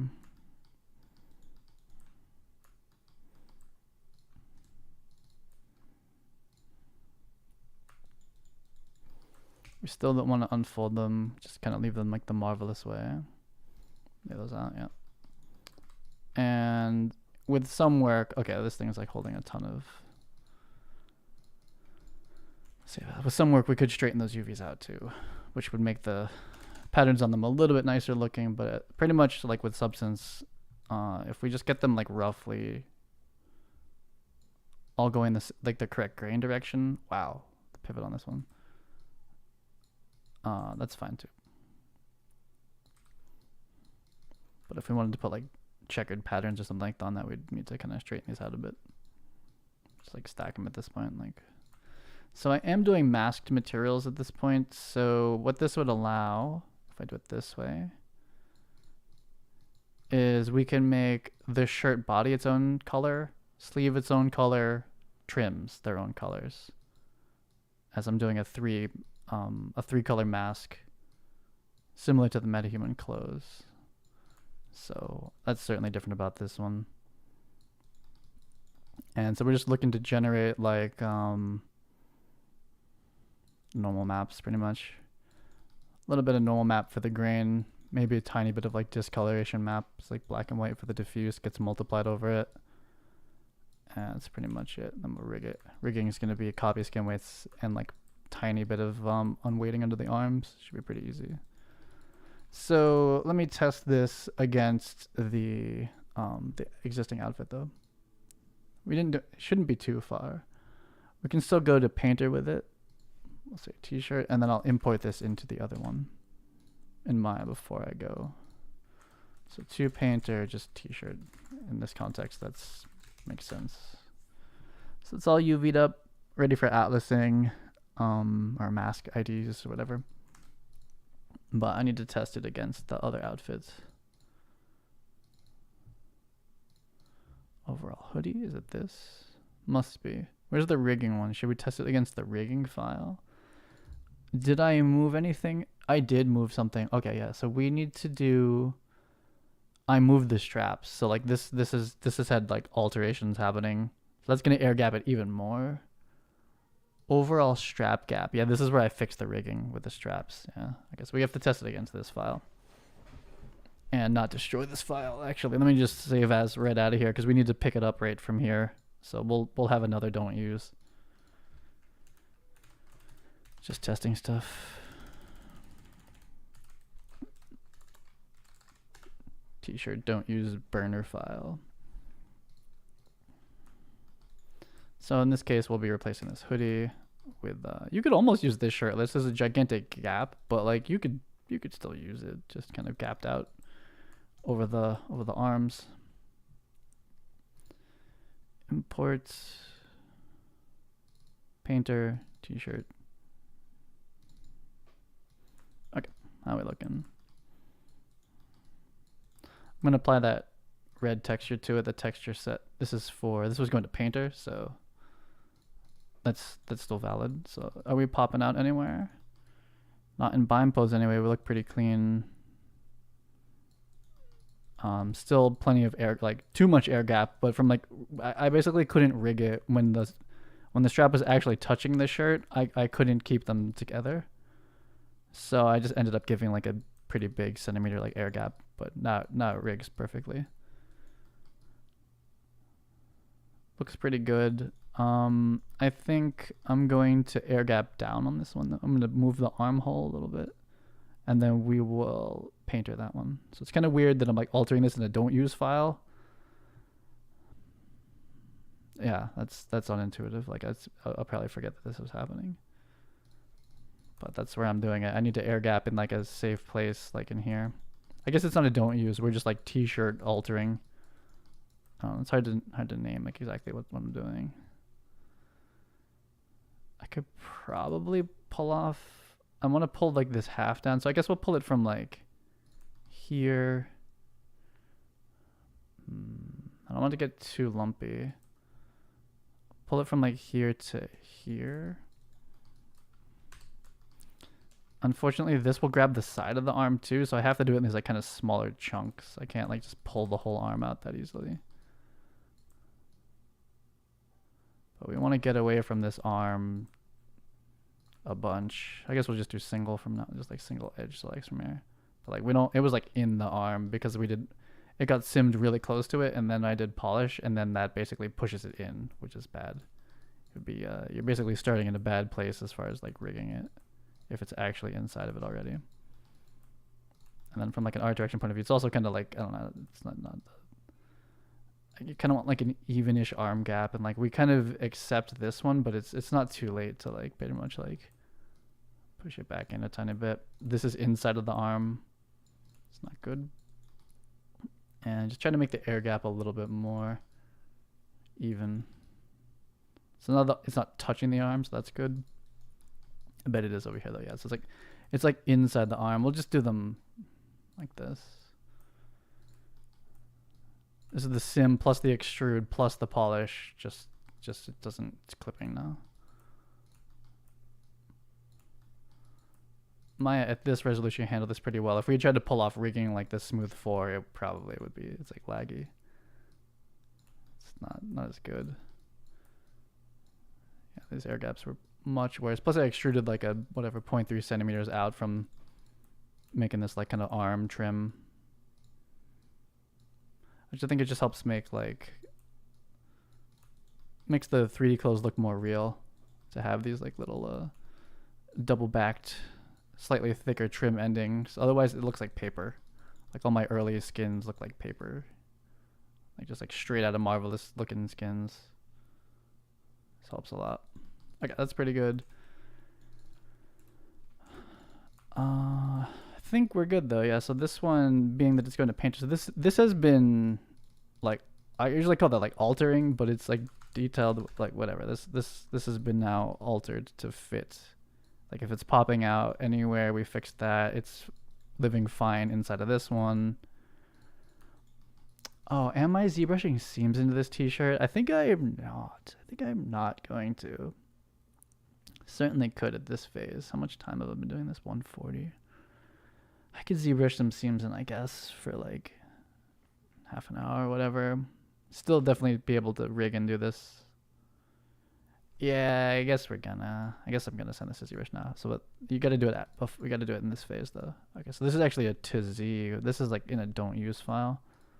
It's awkward because it's rigged. But this file has to exist. But like we don't want to use this other stuff.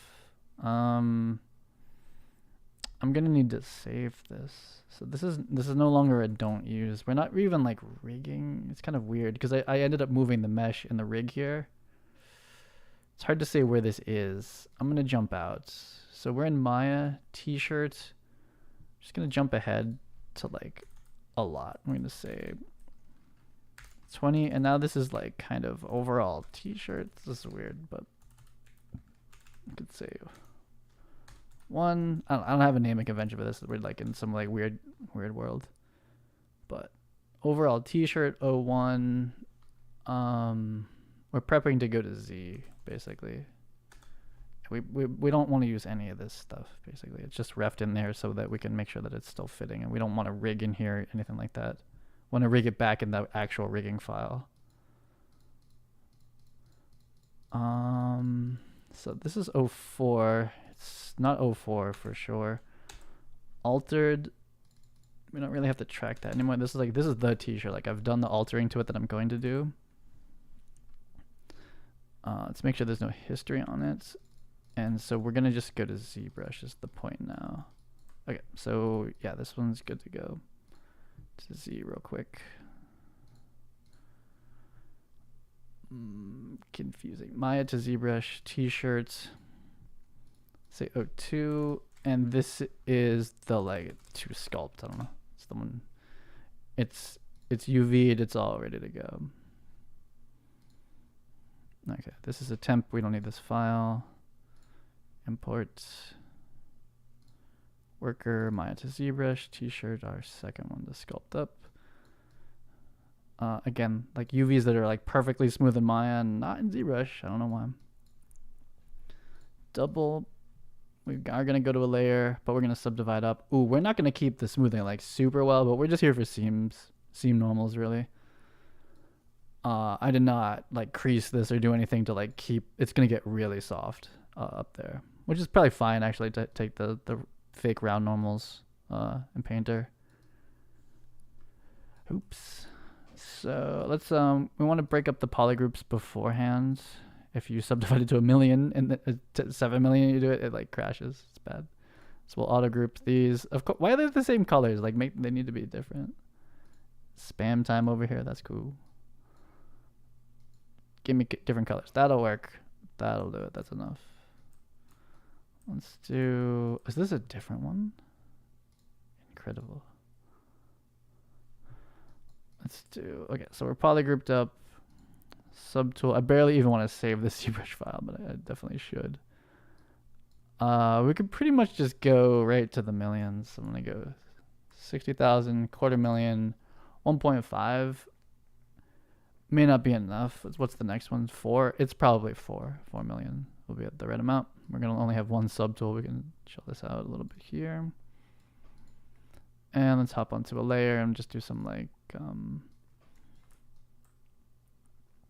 quick sculpts on this thing. Let's see. Let's do. Now, let's see.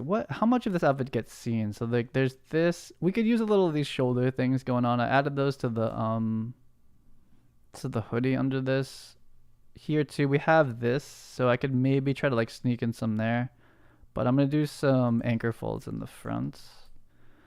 Whatever I did last time worked out pretty nicely for that one. So I think that's gonna be my tension folds, denim, this one into the third one, this one.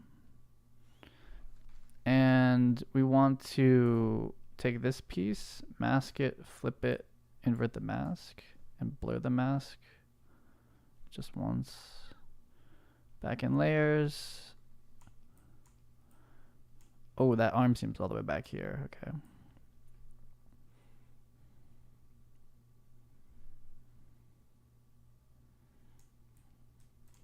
Smooth that back in a whole lot after.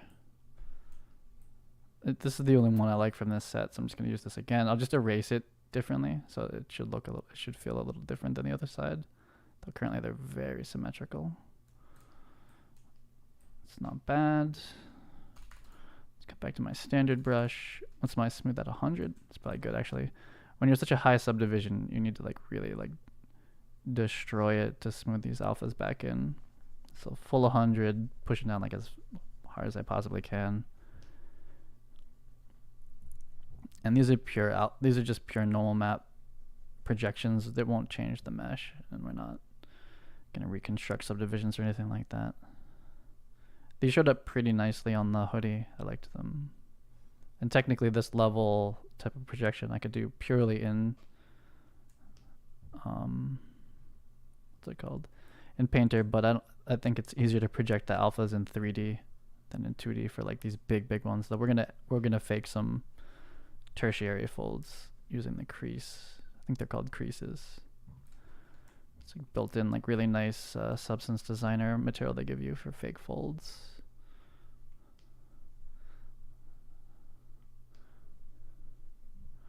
Just try to smooth this transition back out here and here.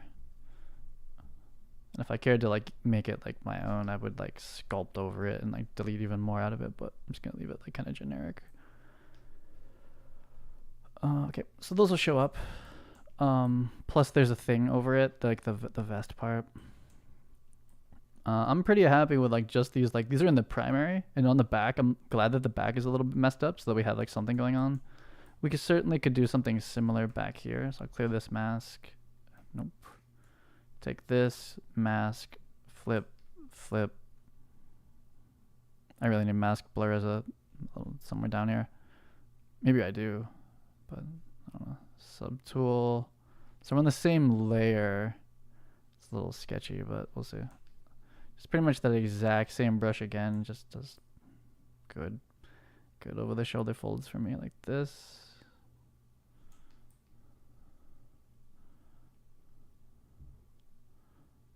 Too big. It's kind of cool though, but just try to make it kind of match it roughly. So time to blend this back in a bit. I didn't try to like match up over the shoulder too well, but well, if I just blend this out, it'll match because they'll both be flat-ish.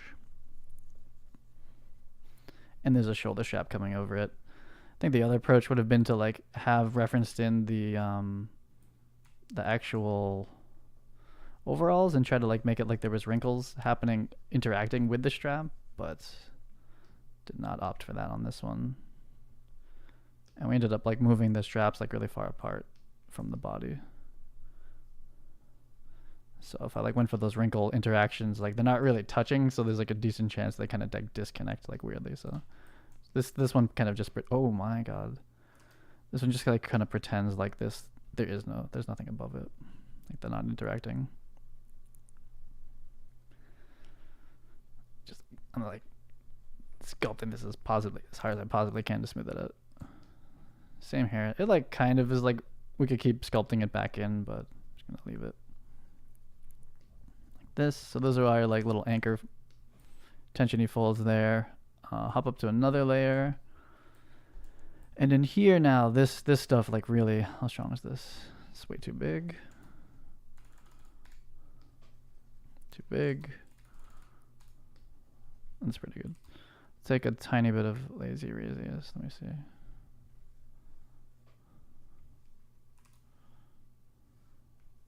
Yeah, it's pretty good. Okay, so now it's like these are the primaries that are left over from Marvelous that like kind of came through. They're a little mushy.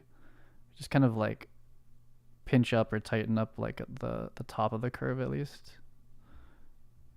And we're just gonna get like a little bit of like supporting normals for these, so they show up a little bit more.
This one kind of terminated weird. I'm not sure how that's gonna bake out, but anyway, so just like a tiny bit of like trace over. This stuff like gets hidden, so I'm like not so worried about it. Just kind of like how it tails out of here, it would kind of show up a little bit maybe. We'll see. There's a chance that because I'm not referencing that I've pulled the sculpt way past the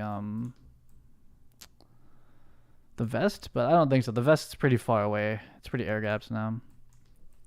Okay, so another layer. I'm just gonna hit these seams with the same seam brush I used before,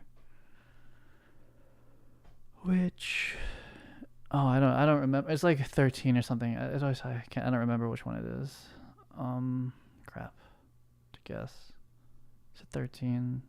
Was it 33? I need to open up the alpha library. Is this one? No, I did try to use that one once. Shit, I gotta go find it. Third party catalog. Which one is it? It's this one. It's 35. I was close. 35.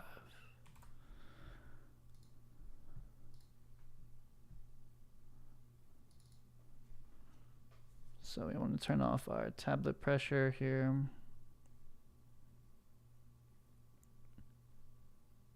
See intensity.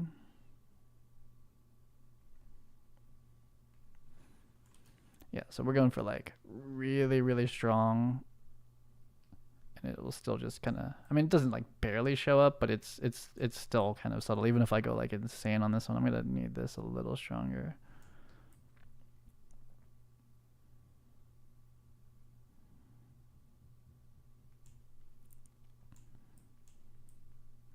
T-shirts, we could definitely have gone with like the bump brush, but I'm just gonna go with this one for now.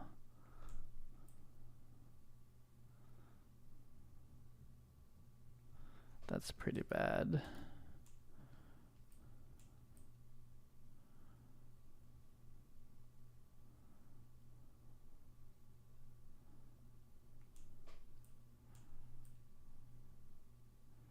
I might not be able to get this all the way around. I think this armpit does like something kind of, this could be like folds in the way.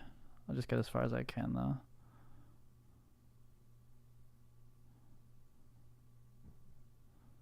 We're kind of in there.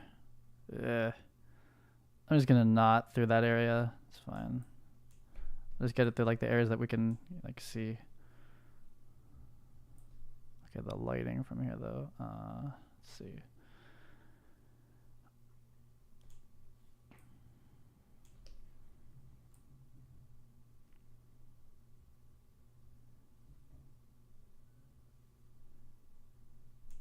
Can't tell if this is as deep as the one I was doing for the hoodie, but I think I'm leaving it full strength too. I think I did like maybe 90% on the layer last time, but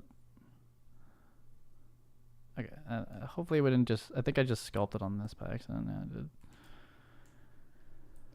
I don't have a selection that's gonna allow me to keep it off of the arm. And this type of seam, I don't want to draw it on just one side of the UV, so I gotta stop like here basically. That's good enough. I could do a seam across this border too. Well, we'll see. I don't know about seaming that. I think I'm going to leave it. It'll have a texture seam, but I'm not going to put like a normal seam across. So we'll just do it right here.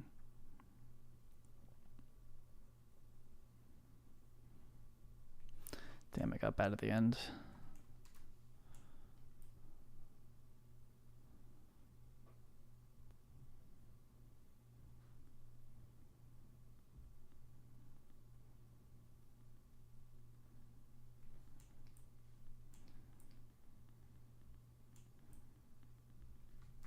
Should be able to hide this, hide this, hide this one.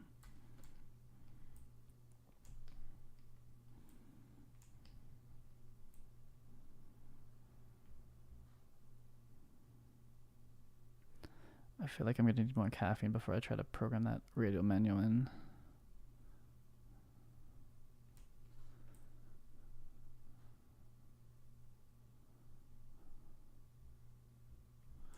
Kind of while we're doing the sides, I'll just hide this other arm and do that too. Maybe the shoulder as well.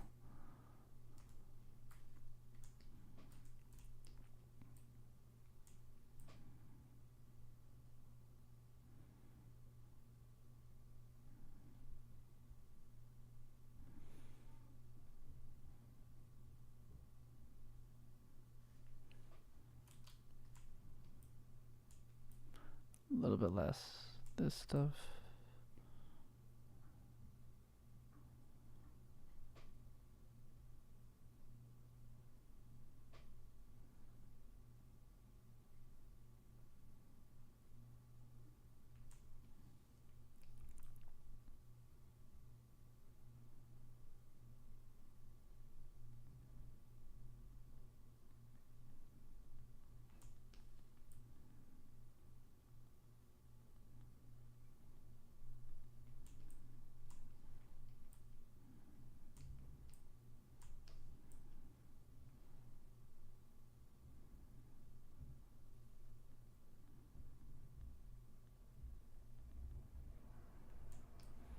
Okay.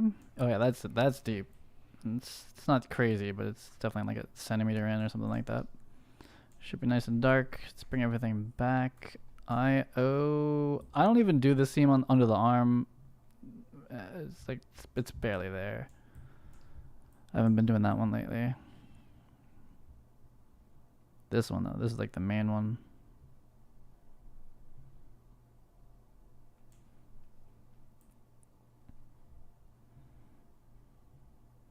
Looks like we have a view to most of it. I mean, like worst case, we could hide the arm sleeve and then just bias it a little bit on the side of the shirt. It's already kind of pulling that way actually. But like, looks like we have a view of it kind of. I think that's gonna be. Ooh, that went in that. I guess for this part, I could just hide this for now and just kind of like keep it on the other side. Can I keep it here for now? Bring it back. I kind of had a view for it. I probably could have kept that the same, but let's do it like here. It's just like a half a row off under the armpit part.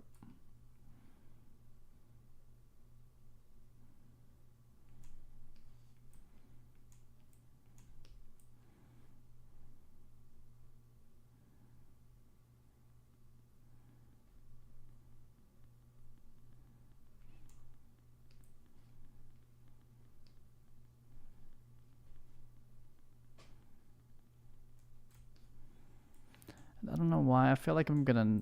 Should I? I feel like I don't use this seam brush here though. For some reason, like it's a smoother thing. Like I feel like. Oh, it's already pretty in there. But like yeah, if I just kind of come in, I'll do it on a new layer. We're at 4 million polygons for this, but like kind of just to like help reinforce this a bit.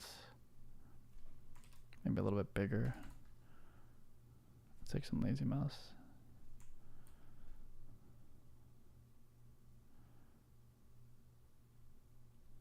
Oh, that's moving it a lot.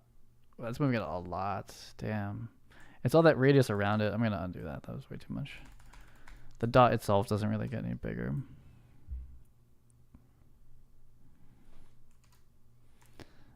Like the transition, like this seems insane, but it's just going to be like a little line later. But like the transition here is not so hard as that. Though it's like a little bit sharper than I have it. It's like a little doughy right now. It's not great. This little part. I wonder if that's gonna make it like awful. I mean, I could just undo, I guess. Yeah, that's pretty bad. So get rid of that stuff. I don't know. Maybe I'll just take it. It's like it's a softer transition, but a tiny bit sharper. But it's probably gonna be okay. It's definitely like a little bit thicker than it is there. It's not perfect. Okay, cool. That'll work for me. So a little bit of these folds.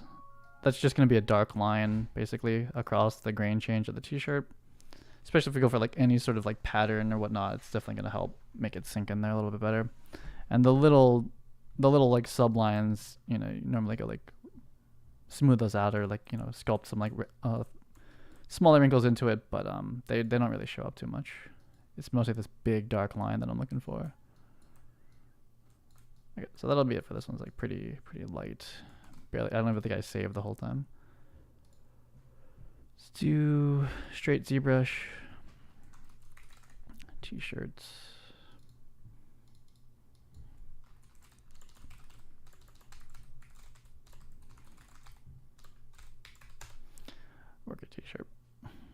So we'll decimate down to like 800,000 or something. 500. Probably 500 is fine. Decimate's gonna take a little bit. Should take like a minute and a half usually for this big. Go decimation, pre-process. Yeah, bake it, and look, you can actually. It's not destructive. It'll save all that stuff in there. I learned. So we just have like one gigantic Zbrush file for each one of these. You don't need to do save as.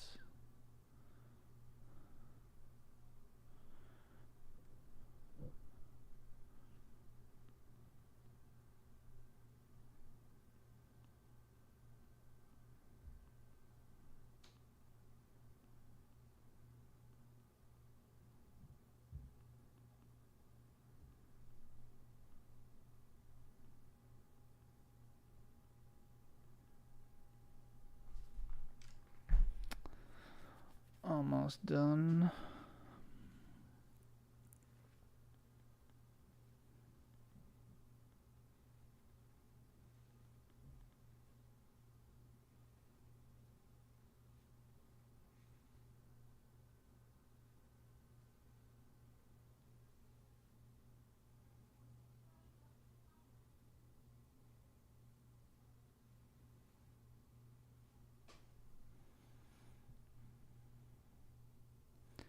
Into an autosave. Okay.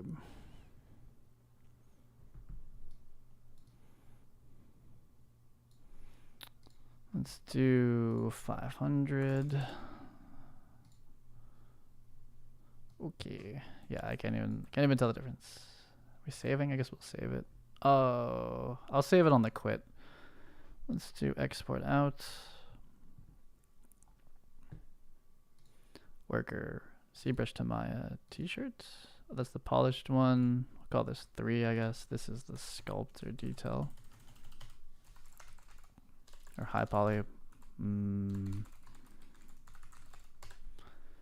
Whatever. We're gonna go rename that in Maya. So I guess I'll quit save. There's a chance I need to come back. Okay, fuck it. We'll just save it this way.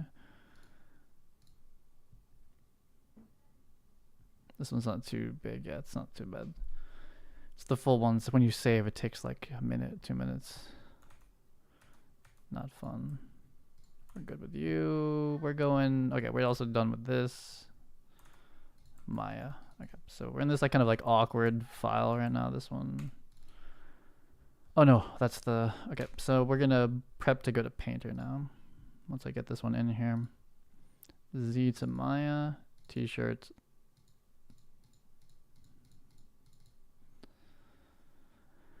Okay. Oh, we moved it a lot.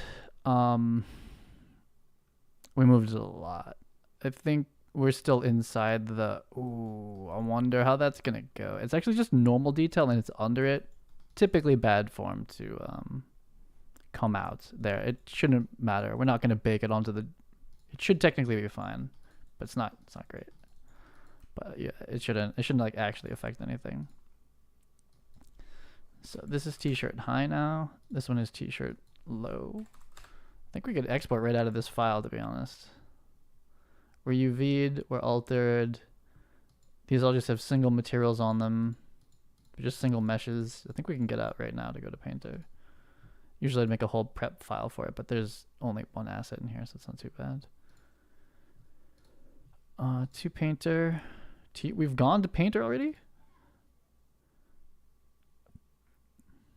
No, this must have been like a transfer file. Anyway, we have to overwrite that. This is the first real one. Definitely have not gone to Substance Painter yet. This one, and this will be... You can name it whatever, actually doesn't matter, but high.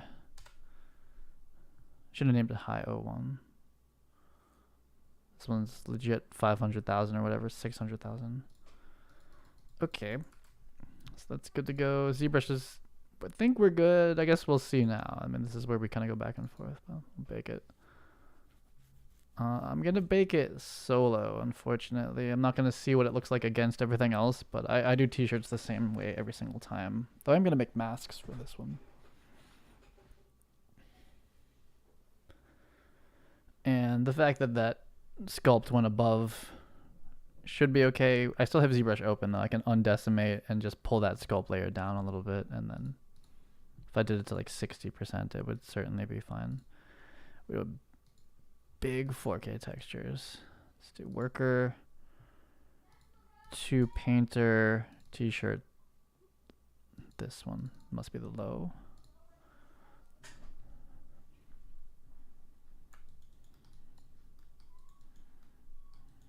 Pretty normal looking. This thing's gonna have a massive amount of texture resolution on it. 4K. Let's do our high.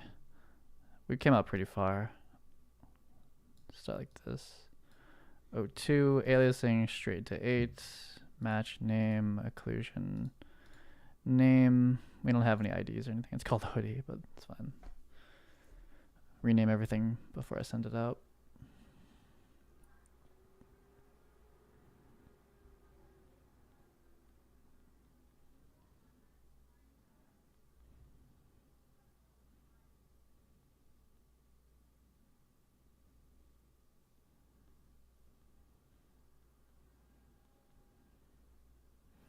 Just want to see if the back clipped in the normal. I don't think it should have, but just gotta check that. Everything else should be fine.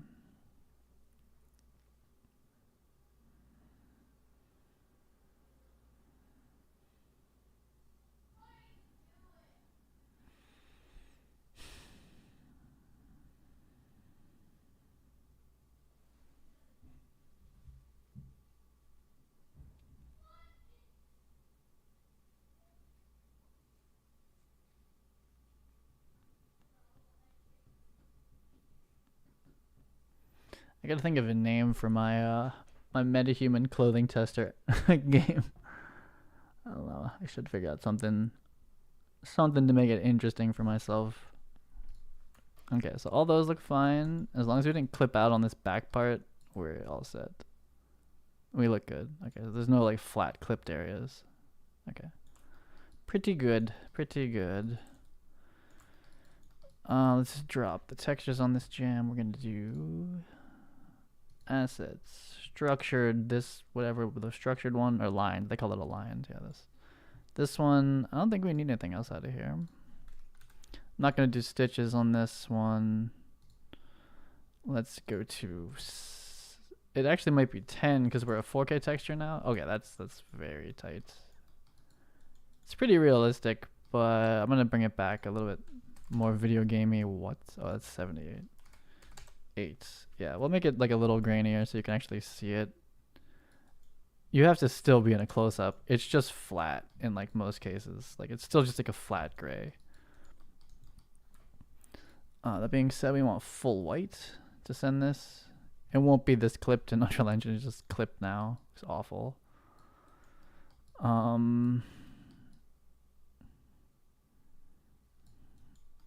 What else was I gonna do? Okay, so I'm gonna put this back at right now. It's just too bright to look at. We'll just turn it back down. But this, the way I do materials now, it actually does need to be full white. Save this. I'm gonna put some like fake secondary wrinkles on it.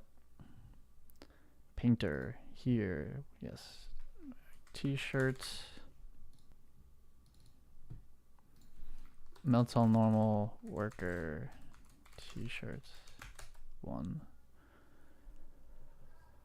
Okay, so let's do fill layer that's only doing height. Updated bridge, and now I have a gray screen when you open it. How long have you let it sit? Have you restarted your computer? Bridge is heavy. Bridge is like super heavy. Creases. Yeah, I'm afraid I haven't updated it. I see that update pending. I'm like, nah. No. Is it Bridge the app or Bridge the UE5 one? Or is that the same? I don't really know. I'm afraid of UE5. So they're there. Let's go to heights. Okay, so they're tiny. That's what's going on. Let's scale these to 2. Maybe 4. Yeah, that's kind of what I'm looking for. Are we triplanar or are we UVs? We're UVs. UVs is probably okay. It's just across the seams here. They'll be ripped, so maybe we'll switch it to a triplanar one. Okay, so I wouldn't mind stretching them a little bit. certainly I feel the repetition already quite a bit. I think I'm gonna do some blurring. They're definitely more like this vibe, like this sideways way. Little diagonal's not bad either. The blend through here is not perfect. This is kind of nice actually. We'll see how it looks overall. Across bad seams, it's bad. that's the issue, like here. But if we make it subtle and like, I'm gonna slope warp it. Should be fine. The desktop app, really? Oh man, yeah. I don't do updates lightly, for sure. I'm gonna take it off of these. These are gonna look bad with these wrinkles on there. But some of the flat areas might look a little bit better with it. Maybe not. We'll see. So I'm gonna black mask this, and we don't want these. Those ones aren't gonna look good. I'll take it just here. Back to paint. Let me look at what we got going on for this layer. This one. Oh no, we're looking at the mask. This. Oh, yeah, it's already there. So the params are here. Oh, we can switch the seeds around. Huh. That one's. It's so repetitive. I like that one kind of. Invert. Nah. Balance. Oh, that's interesting. Whoa, so this is like really. It's clipping though. Clipping's bad. It's actually that one's clipping too. Contrast makes it more contrast. It's clipping. This is not gonna look good. What's balance normally? 0? Nope. Why is it like clips now? Has it always been clipping? Is it the seed? Ooh, that one's not bad. I don't like it around the neckline though. You can kind of move it around too. It's a 3D. Okay, so that's like really wrinkly, but it's like kind of good. That's like really wrinkly. I'm gonna do a noise over this. What do they call it? We want to add a generator. Is it a generator? And we want to do a. No, it's not a generator. It's a filter. Want to do a filter. That filter is going to be blur slope blur. And we're going to feed it a purlin. I didn't do very much. Or did it? Maybe we don't like that purlin. That's a 3D purlin. Maybe that's not good. Maybe we're going to do 2D purlin. Does that matter? Let's do clouds. Oh, that's subtle. Oh, did this screw up my mask? It did. Oh, I see it doing some stuff. Okay. I'm just gonna do a regular blur. It's too fancy. Let's do filter. Blur directional is not a bad idea, actually. Maybe. How come I don't see this doing anything? Is it the angle? What is this? I want to go like to the side, maybe down a little bit.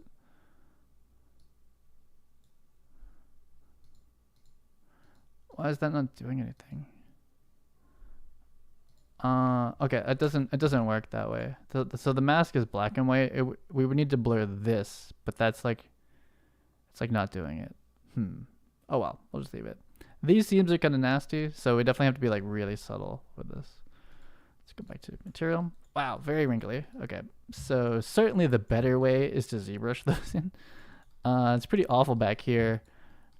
We might not be able to pull it off on the arms, to be honest. The arms look really cheesy, so I mean, the whole thing is pretty cheesy, but I'm gonna take them off the arm. Just try it on the body a little bit. Or we'd have to do the arms separately. And maybe not triplanar on the arm. I'm triplanar so that we have this seam here is like good. So we could do this for the arm itself, but I think I'm just gonna like fade this in like to like very, very low. It's kind of weird here. And to do this has no color contribution. It's all in the height layer. Right, so just like it's where it's like flat, there's nothing. It's just like a little bit of the fake wrinkle. Use a subtle kind of. Even here, I feel like I use like a tiny bit. This is like true like video game. This feels like very video game wrinkles, like in a bad way, like. but it's quick. It's easy to like just like it's parametric. So it's just a little bit of like noise that's like almost kind of wrinkly feeling. I feel like the arms could use something like that too, but I think we'll just keep it on the body just a little bit. And again, this is mostly covered. It shows up as like a little bit in here. It's not perfectly flat is all. Same thing back here. Like it's just not perfectly flat, but there's going to be like a whole thing over it. We're just adding like a little bit of noise in the height normal map to make it look a little bit better. Okay, so I'm going to crank this to full white. So there's not going to be much in the color variation, but it's more than this. This is just clipped out like crazy. It says hoodie. We are worker, textures, t-shirt, and then we got to go make masks. Here, exports.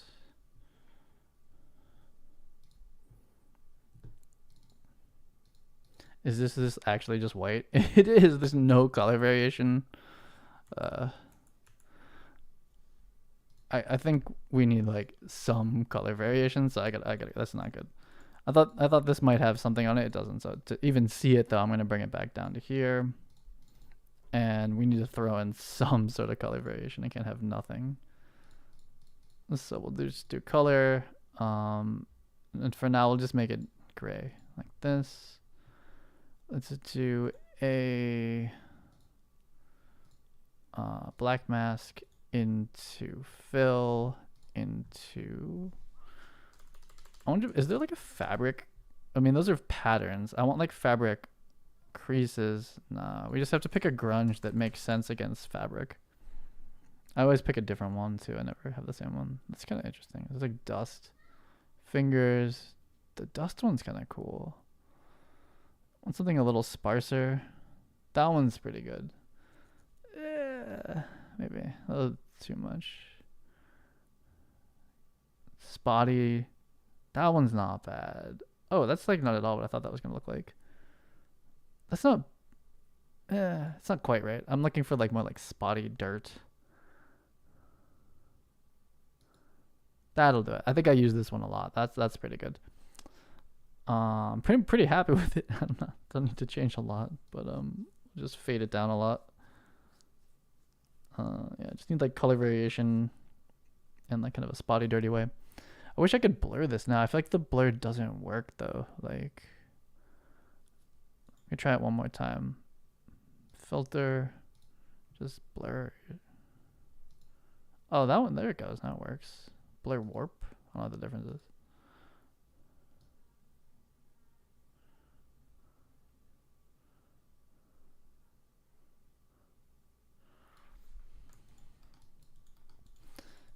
Okay, because this is like a worker outfit, so it's like a little bit dirty, but we're gonna have this be like extremely subtle.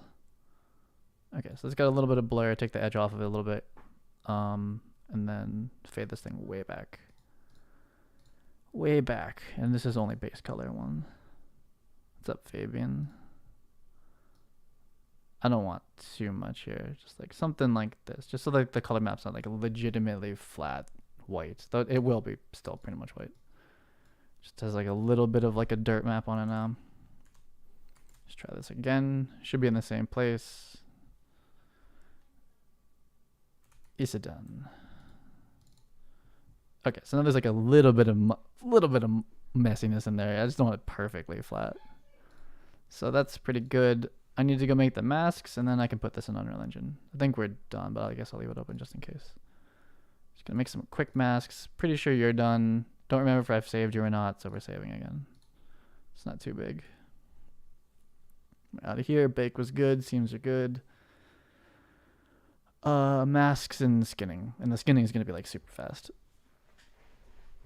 Or it should be. So the high poly is all done. I don't think I've altered this, so I can just go back to that other skinning file I was working in. Or something. We'll see. I'll make this mask quick. It's selected here. This. It's the beanie from yesterday. What? Textures, t-shirt. Yeah, we'll do it in here. So this is going to be Meltol normal worker t-shirt UV.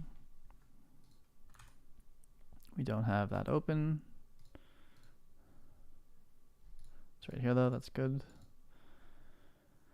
Masks, skinning, testing, Radial menu. I imported the Radial manual already. I don't know how to use it.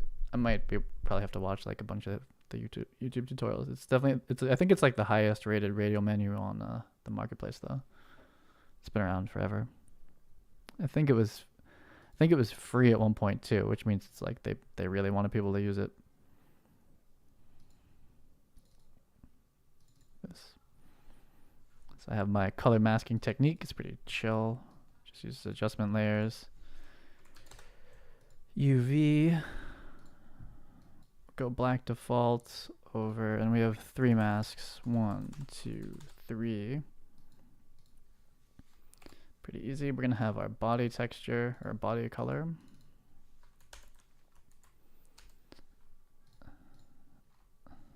L. We're gonna have our sleeves. Oh, we could have sleeve cuff too. But, oops. Well, we're coming back. Sleeves, and third layer will be the trims. Now these are the trims of the arm. These are the arms and the shirt trims. Yeah, so that's cool. We only do three masks.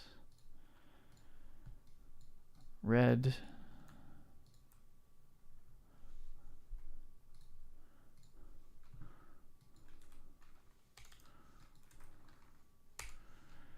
Green.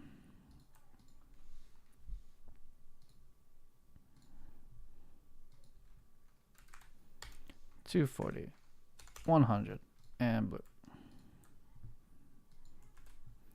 Save it as a PSD in the right folder. Thank you, Photoshop. Screw you, Marvelous. Marvelous cannot remember where to save things. This, still the right folder. Incredible. Targa. I'll see if I can remember. We're gonna say T, Meltol normal. This is the worker set. T-shirt, masks, yeah, mask or masks, whatever. Pretty sure that's gonna be fine. I'm gonna 01 for my iterations locally. 24-bit Targa. Okay, so textures are all set now. I could rig into this folder. I mean, into this file. Like everything's in here. This is skinned. I suppose it's fine. I guess I could rig in here. Just weird. I just don't know how to organize this stuff really. I guess I'm gonna save as. I like having one place that I rig everything is kind of the thing. I don't want to have like, oh, I rigged the shirt there and I rigged this somewhere else. Like they need to all be rigged in the same place. So this t-shirt low, it's probably somewhere else, but just to make sure I'm using the right one, I'm gonna go to Maya. This one, rig, oh no, Maya swatches, rigging. We're gonna dump it in here. So this is to rig t-shirt. It's weird name, but I want to go back to like the one place I'm rigging everything for this whole outfit, which is in here. Overall hoodie, rigging. Nah, the fuck is this? It's probably this one. I think it's this. These all say don't use, so it's like probably shouldn't. Okay, so this is all rigged up now. I'm gonna save as so we don't destroy this file, but we are good to keep using this. 21. This is just the t-shirt, but it has everything in it. Because like there's a chance I wouldn't let it at this point, but there's a chance that like the t-shirt, oh, now I need to adjust something else, but like I'm not going to allow that, but this would be the place to check that. So I specifically spit out a file that should be clean to rig. What? No, it's not in t-shirt. It's going to be in here. It's kind of confusing, but it's this. Just look at the UVs real quick. Looks good. Look at the arm gap because I fixed this arm gap. It looks good. and we're not like immediately clipping out in bind pose of anything, so we should be all set. So hide this stuff for now. We saved into a new file. This should be just like a copy skin weights and like one smoothing. So here to here.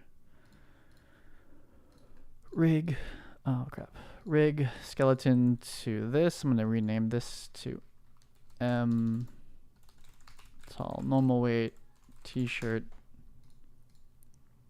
skeleton to shirts. We're going to bind. We're gonna copy body weights to here. Bone selection still is on. Let's go up. Go up. Whoa. Grab the twist corrective instead. Yeah, just a little bit of smoothing. I don't think we're gonna owe any like full unbinding in this situation. Wouldn't be bad to fully unbind this, to be honest. Am I really gonna go for that mess for a t-shirt? I could. So the easy way is just, this one doesn't need it. So this one doesn't need a full unbind, it's just a smooth. When a whole chunk like this comes along, it's really just like it's like one row of verse. But this unfortunate row right here is being grabbed by spine, lat, and clavicle way too much. So you zero those and then smooth it after. I guess I'm gonna go for it. So I'm gonna save this. We are t-shirt rigging. We can come back to t-shirt 21 to default back to if for some reason this goes really poorly. I'm gonna smooth this side first. So I'm gonna initialize, drop bone selection for now. I need a little selection here, use the paint, everything's shown. Red's an awful color to rig against. I can't see my brush, I should change the color. This is awful. Switch it back to Lambert for now.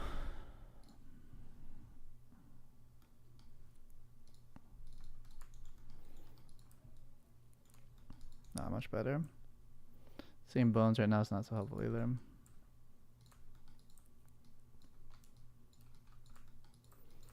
So this one's pretty free. It's the other side got a little bit nasty.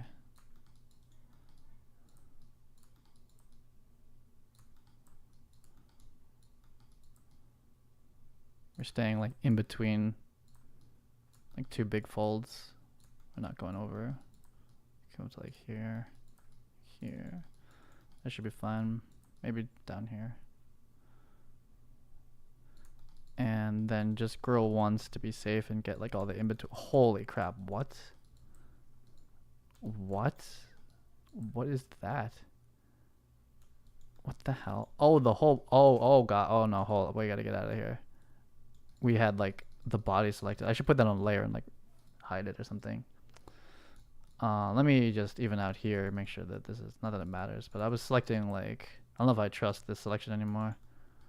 What the hell? I think I body selected by accident. Oh, this is the easiest selection. Glad I grew. I think I was selecting like the body and this at the same time or something.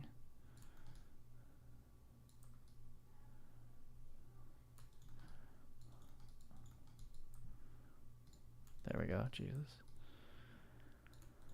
That's fine. So this would be like a 10 smooth maybe.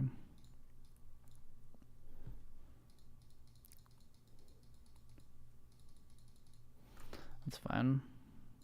Yeah, so that part's easy. This one's a little bit worse though, unfortunately. Let's save as. I don't feel like doing that again. 23. This might take a couple tries. Okay, so how best to get this selection? Let's see. It's super like unfortunately it's kind of like this. I need like the first of all of these ones, but it's not an edge loop, it's like diagonal through the edge loops. And I don't want to go too far because I'm about to zero weight a bunch of these out. Yeah, about here. And then after the 0 weighting, it'll smooth the other ones that are still there, basically to like 5% or something. Like if it's still weighting it a little bit, in which case then it's fine. But I'm basically making this so that you could wait for like arms straight up. Smoothing it would keep this little like wing flap always kind of following along as you get to like those like really extreme parts of the far away from the A pose. I think we needed to go a little bit further. I might grow one after this, which is a little sketchy. Oh, we are selecting the body now. When did this happen? When did the body just get selected? Wait, is the body selected? Yeah, okay. So you can apparently like do this. That's not usually a problem. I guess I don't usually like pointer select. I'm like paint selecting so that you would never do that. Did that before. Okay, growing one's gonna be a little bit weird, but let me see. We don't want all that shit. Actually, it doesn't matter. We could zero that out too. It's more like towards the body. It's a weird select. I think we're good. I think I got everything. Could also take. And then we'll smooth out maybe this row too. Not that one. See how this goes. I don't think we need these back here, but certainly if we're saying that this is 0, then those are too. So if it works, this should be fine. Okay. Into paint mode, into current influence as colored. I'm gonna look at spine, spine, spine. Okay, we want to start killing this stuff. So spine 3, distribute, oops, replace 0. Spine 4, 0. Still not doing anything. Neck, we're gonna have spine lat, wherever the hell that's hiding. We're on the right side of the body, so there should be a spine lat R, this one. 0 is a little aggressive on this, but I'm gonna say 0. Oh, I missed a vert right there. That's why growing, damn it. I'll come get that floaty one after. The other one's usually clavicle. Why are you blue? Why are you blue now? What the fuck?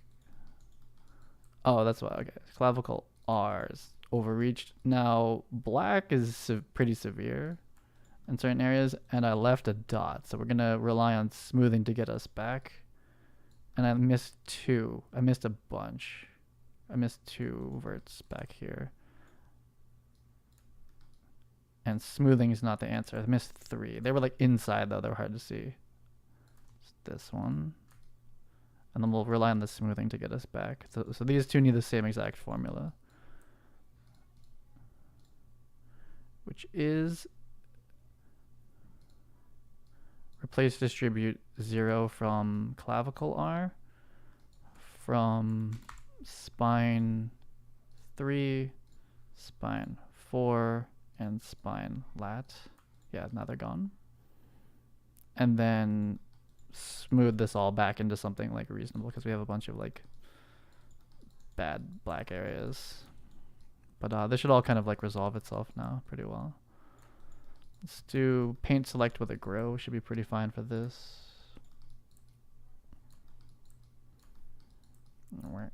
Stuff. Plus like just like normal armpit smoothing out.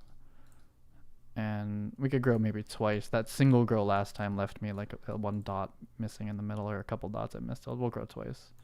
And just deselect towards the head. But this will, because this stuff's all inside out, it's kind of sketchy if you're going to actually get every piece of it. We're starting to go too far here, but we'll just do 1, 2. That should have gotten everything inside of it. This is kind of fine. We'll take this off. We don't need to really come out here. That either. And then smooth a bunch.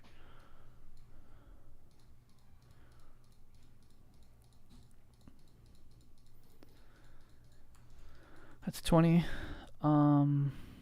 This part's still pretty scuffed though. But it's just this one area. I'm gonna switch, I'm gonna save as. That's pretty clean. I'm gonna switch to the like smart switcher smoother thing.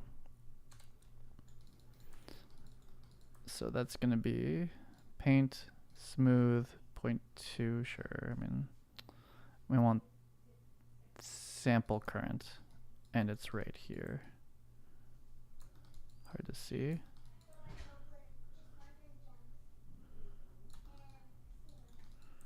It's kind of a weird little yellow ramp going on there. Come through here a little bit. Like this. Move that through here. Hard to see, but there's like a little pinch here. And this, take down. Red line. Just even it out. Here's a pinch. And just right here. Oh, that pinched badly right there. This always happens in this mode. Okay. And then just this little piece here, I'm gonna flood smooth. Which it doesn't even need that much, but there's like this little stuff right here. Take a little bit bigger around it. Smooth like a 0.2. It doesn't need much.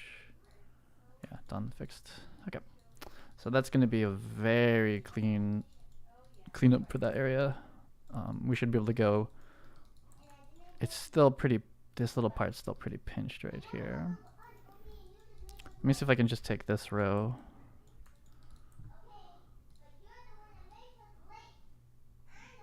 This one here.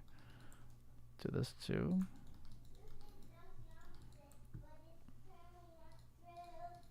Nah, that's just part of the fold. It's just folded through a lot, so hopefully I didn't select anything above. That's because that's gonna be, it's why lots of armpit folds are kind of bad. One of the main reasons. Let's look at head. Yeah, I'm gonna do a full on weight of this if I need to. Switch back to paint, local. Let's look at neck 1. Could probably use some smoothing. Neck 2 is not in play, and neither is head, so that's good. But neck 1's a little bit chunky, so I'm just gonna do. Actually, I can do a vert row select pretty cleanly like this. So from like here, and if I grow out, I should be getting the inside evenly too. So this one's a little sketchy because it's like a pretty deep inside, but we certainly should have that now. And then looking at a bit of a neck turn here. That was only neck 2, neck 1. Oh, it's really quite fine on its own actually. But I'm gonna smooth this out for here. Oh, that's cool. It's your last day of dance, huh? In 2 weeks. Or 2 weeks. Oh, you have another one before school starts? Mm-hmm. That's cool. I think. Nice. Oh, crap. Are you live? Yeah.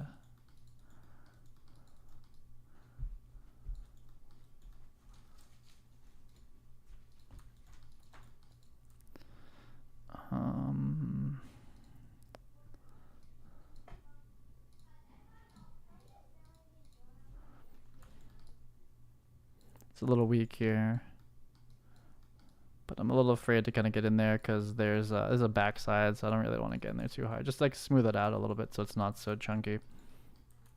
Hopefully it didn't destroy the skeleton. Base pose, please reset. Thank God. Thank God. Okay, we should be good to go then. Okay, back to the engine. You good to go. Out. Let's go to worker. Let's go to UE. Got a lot of stuff. T-shirt and scuttle mesh. Melton normal. Worker. T-shirt. We're not making types here. Oh, one should be good. Oh, that's odd.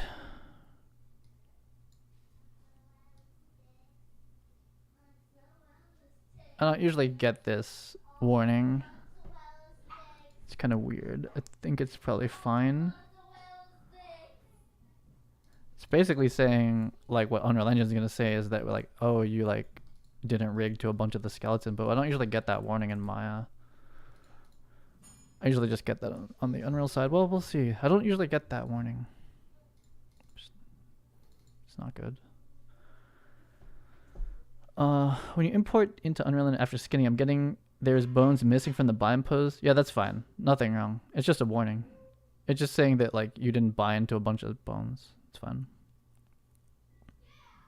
You could technically, like the MetaHuman head doesn't have the full MetaHuman body skeleton. It only has the spine, pelvis, and, like, some of the clavicles, I think. So you could technically start making, like, custom stripped down skeletons of, like, without the hands and stuff like that. Might save a little bit of performance too. I'm not sure.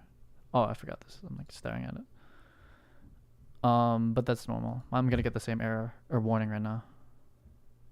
Yeah, no, skeleton stuff's scary.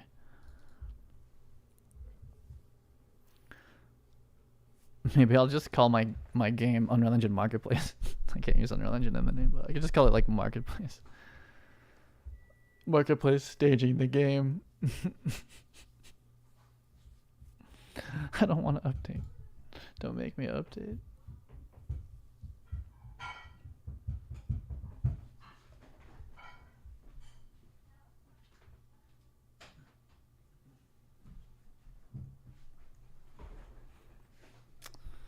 I don't normally get that warning on export. That sucks. Why? Why though?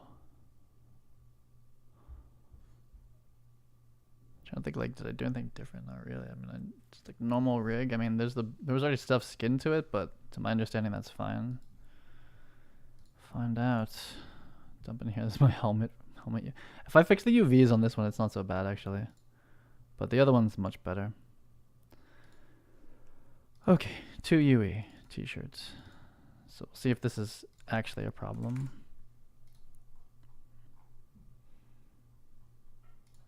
It's fine.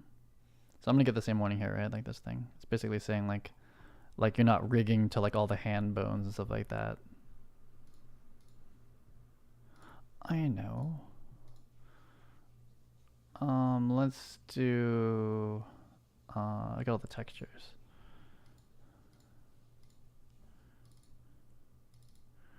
We want my target mask and these.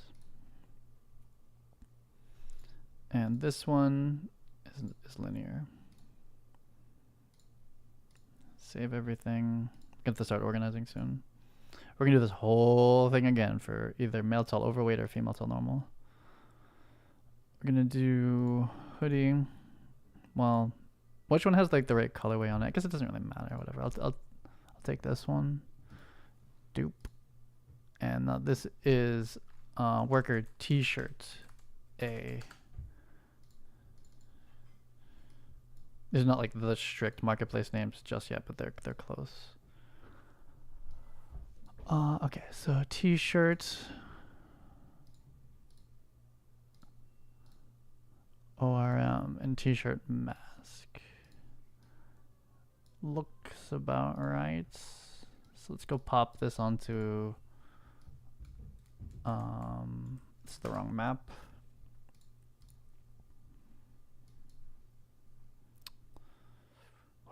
What are we doing here? It's worker 1, this one.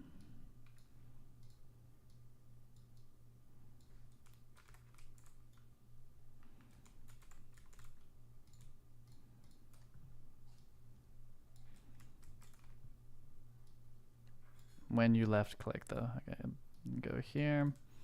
Okay, let's go give you a t-shirt.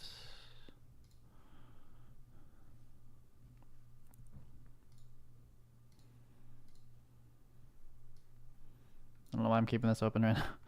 I need it in a second. Okay, so this is hoodie version. Oh, you're all moving around.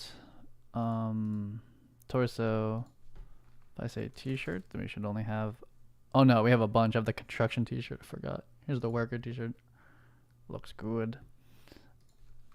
We do have a couple t-shirt variations, don't we? Yeah, we do have a bunch now. Construction. That's the army one. I gotta delete that out. Those ones are ass. They're so bad. Construction one. There we go. Oh, what the? That's construction. Oops, we want... If I say worker, there's only gonna be a couple of these. Worker t-shirt A. There we go. Okay. So... Now my dude is t-shirt version. And let's deselect. So this is the instance for the shirt. So we can, this is the body, which I'll leave that color. This is the sleeves, which I'm probably just gonna, I guess gray, yeah. And then this is like the cuffs, the collar. So this is pretty much how the MetaHuman t-shirt works too. They did something pretty similar, but I just like black, so that's what I'm gonna do. Something dark, like that. But yeah, so we have our 3 color masks now on here, and so you could especially combined with like if you want to just take your diffuse map and go to Photoshop and drop a logo on it, it's UV'd in a way that logos will be, you just blop right here. Be very nice, very clean to just put some logos on there if you want to. And then they're masked up to do some like quick skin color variations, which I will make a whole bunch of different ones. And for this one, I like this set a lot actually, so I might make like a bunch of just like Chuck camo and like a bunch of different variations on here with some different masking, and then, you know, this can be lots and lots of different outfits. See how it moves though. I'm gonna bring out a full set actually with a t-shirt too.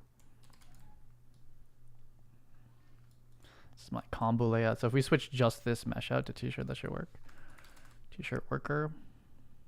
That one. Worker.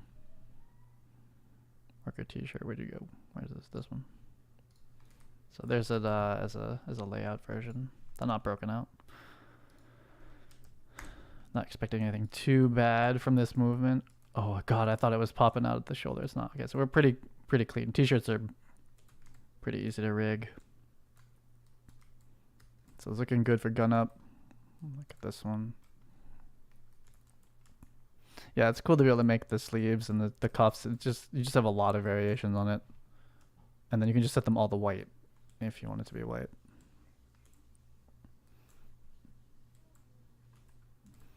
Let's go shoot the layout version over here. I don't know if those controls are real anymore. No, they look right still.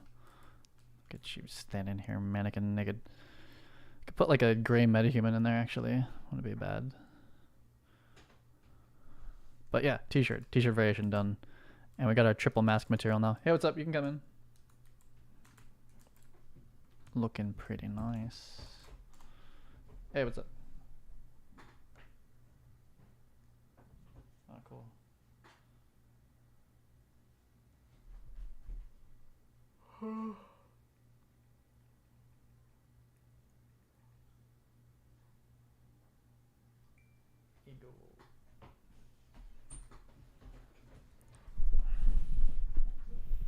Yep. So that was t-shirt variation. I do see some like slightly funny business under that armpit with arm up. It's not too bad though. That's why we don't want wrinkles under here. That's a really weird one actually. Let me look at this. That's right arm. Like, it might be like I can just fix that with a smooth, but okay, it was certainly the more problematic of the arms, which is the right one. So it was here.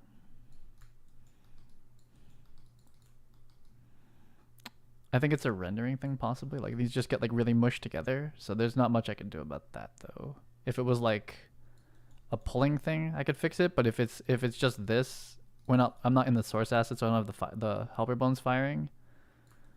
Like, oh, is it the body coming through? I forget how I generated this dude. I don't remember what his body looks like under here. He's a t-shirt. There shouldn't be any mesh there. Let me check again. What is this?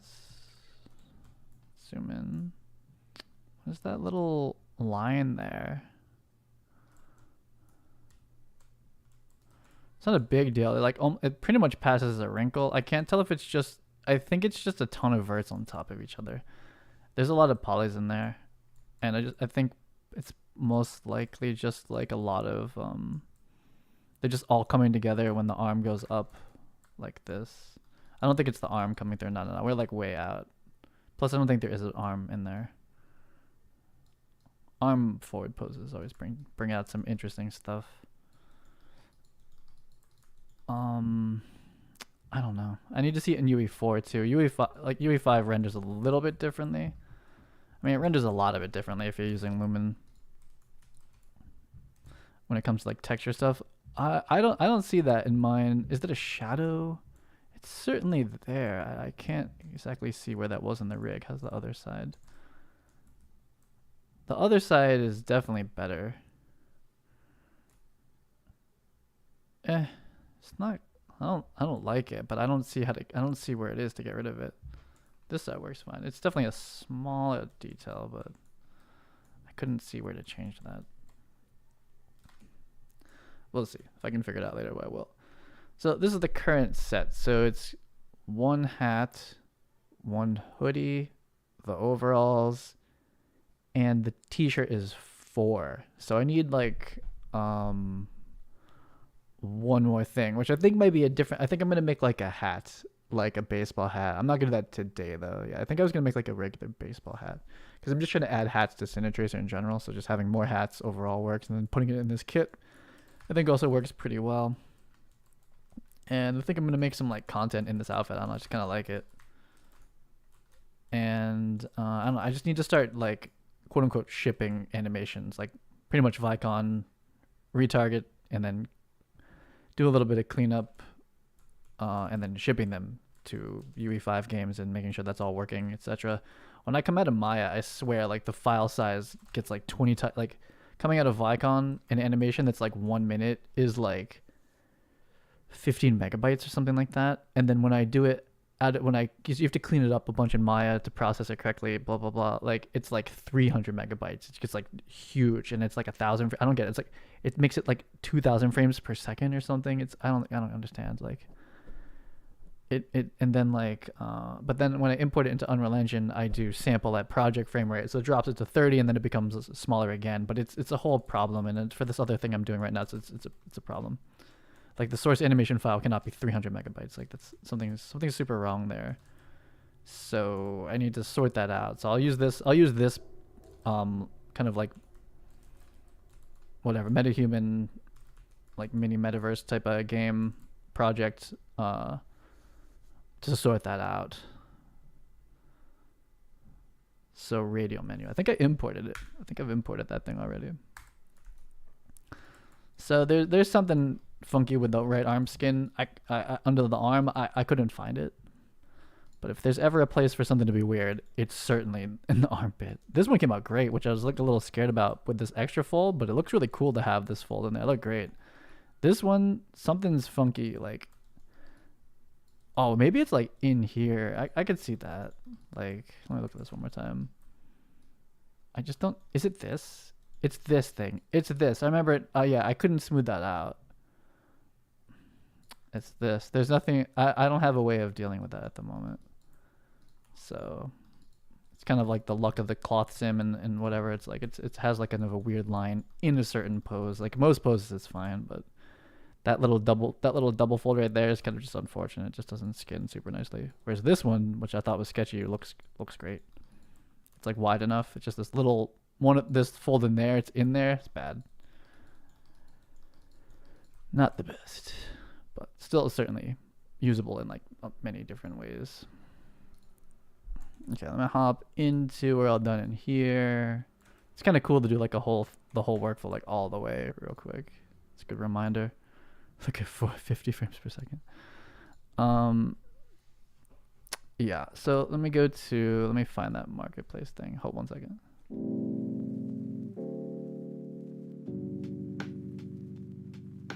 Oh no, we're good. Okay, so it's this one, generic radio menus 2.0 for 5. A lot of people used it. 19 out of 19 answered. No one's asked me any questions yet. My page doesn't look like this. I need to go reformat my page. I'm waiting until Epic's back though, in case it has to get like approved. So I'm waiting. But anyway, I gotta clean up mine to make them URLs, and my formatting's kind of ugly too. But I just don't feel like I don't want to change it while they're gone. So we just want to implement this here. So we have docs here, and I believe on his YouTube channel he has like guided tutorials, though we're in 4, we're in 5, so it's gonna look a little different. That's just a demo, but I'm pretty sure there's like, oh, has he been making videos recently? It's interesting.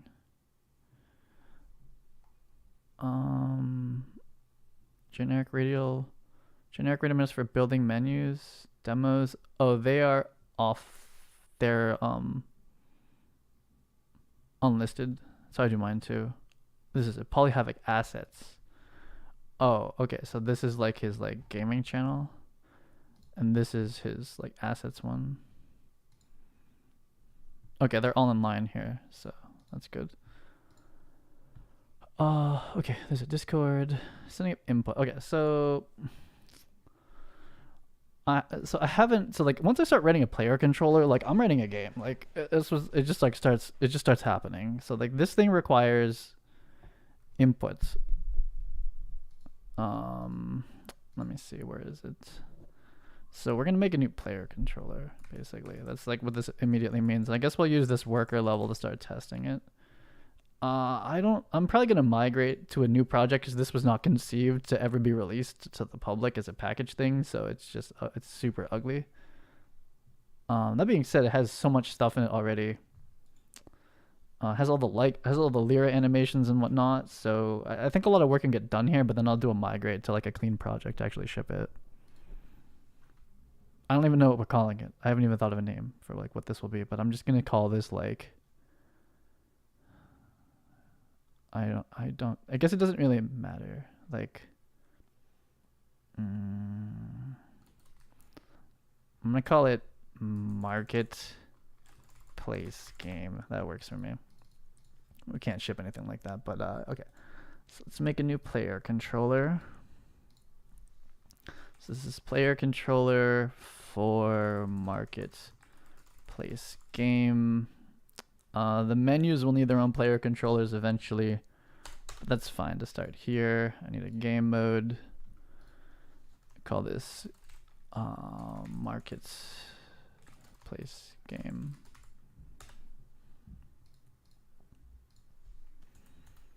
We don't have a pawn. Oh no, never mind. I do have a pawn, kind of. It's not a good one, but we have a pawn. Let's dissociate these ones. Player controller class will be our new player controller marketplace game. That's it for now. And this is going to use the game mode GM marketplace game. Okay, so we are set up for that. You're still going to auto possess. Okay, that's fine. We'll just take an auto possess out of the beginning of it.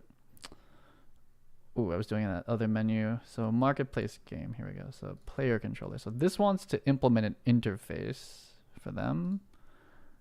Generic radio menus. Okay, blueprints. We have a game mode. Radial input player. This is the, what is this? BP radial player. This is the player controller. Helpers, huh? The hell's a helper? What is this thing? Oh, blueprint function library. Ew. Oh god.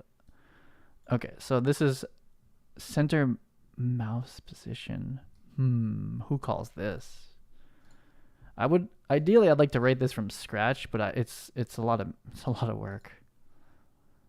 Though almost equally as hard as to I'm gonna try this. Equally hard is to like use someone else's code in your actual project. But if this is not too intrusive, I would like to just use his. I don't want to write this whole menu. Oh, it's open. Will this even work? What's the hotkey? I have no idea. No, this isn't. His inputs are not set up. We're not set up to even go into this map. Let's go back to my map. Marker 1. Okay, so what are we doing here? Let me look at this player controller. So we need to implement this interface, get joystick but this is only for joysticks. We're not going to really use the joysticks, but okay. So I saw him do this. We're going to override, what's it called? Oh, we haven't implemented the interface. Okay, so we're going to go to class defaults. Where's it? Settings? Oh, it's settings. We're going to add, oh, I don't know what it's called. Radial input. It's probably radial input. And I'd imagine it's this interface. Get joystick direction. Yes. Okay. So we have it now. So did I copy and paste this? Yeah. Let's take this one. So we have 2 return nodes. So we have 1 already. I'm not familiar with this enumerator stick thing. I don't know if that's native to Unreal Engine or not. Wait a minute. Oh, this already has a return node. So we're coming out of the top one most likely here. And I'm not really trying to test this with a controller. But sure. Okay, so we've implemented that in our player controller. We're implementing the interface. And so how does the UI talk to this? We have a material, all this stuff, authoring all these materials takes forever. It's a huge process to make these. Data table. This is the struct for the data table.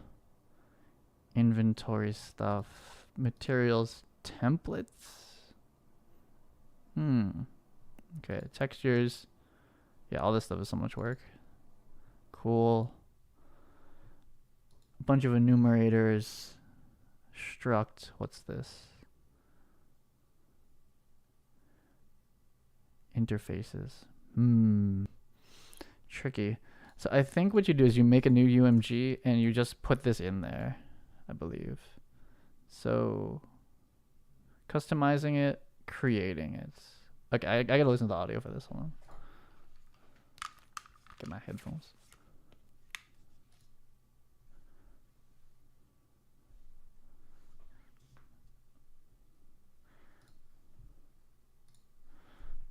This like always needs to be like reset.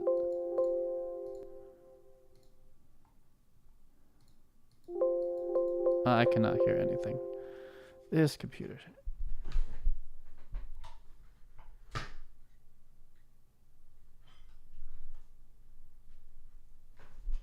I don't do audio editing on this computer, so I'll set up right. I don't even have it through my interface, just going through gaming head speakers.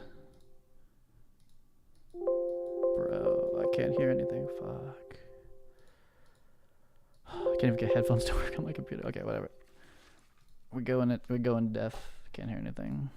So we'll set it to 2. No audio. Allow resizing. That way, if you only have 2 items, because You have to do this from looking at it. it'll So I'm pretty sure we're just instancing this in. resize correctly. I'm sure he's saying really useful And it'll things. I can't hear. resize this The question is, how do you correctly. talk to it? Like, what events is it expecting? So settings. add icon. Oof. Oh man, Settings. this is gonna be a lot of work. It's Wish maybe my audio worked. And it needs to be What's up, visual? UMG. You guys can basic hear it. I radio can't icon. though, because my stupid headphones don't And work we'll right drag now. the icon image over to the node, and this will be an What? input now. Create We're gonna an promote the icon. settings. Wow. It just keeps them all. Get owning player. these What are- the hell is going on here? A lot of sample ones. T underscore. Let's see. Oh, subtitles. That's a good idea. We're gonna have a Yo, shotgun. this is the icon. 1080. This is so grainy. What the hell? We're going to have a Okay. there's no pistol. Okay, revolver maybe. Yeah, revolver icon. Exit Unreal. Oh, interesting.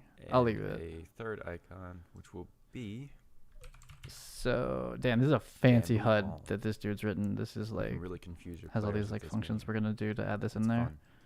So add Alright, so now we have icon, our widget, and add it's going to icon. Wow. Okay. Add 3 icons But to where's the wheel, target? He hasn't targeted it yet. and then Create radial it's not gonna be on icon the screen, widget. so we have Add to child to add that radial somewhere. menu. Now, I am kind of lazy, and I like to add stuff What? to the Okay, let's see what this whole is. blueprint. We can also add it to the player controller blueprint. Or you could add It takes to a the few player seconds for the blueprint. resolution to update. Oh yeah, I feel like I'm not looking at 1080, right? This has got to be like. I'm a little bit torn as to where to put it here. If we put it in the player controller, that might be a good place to start.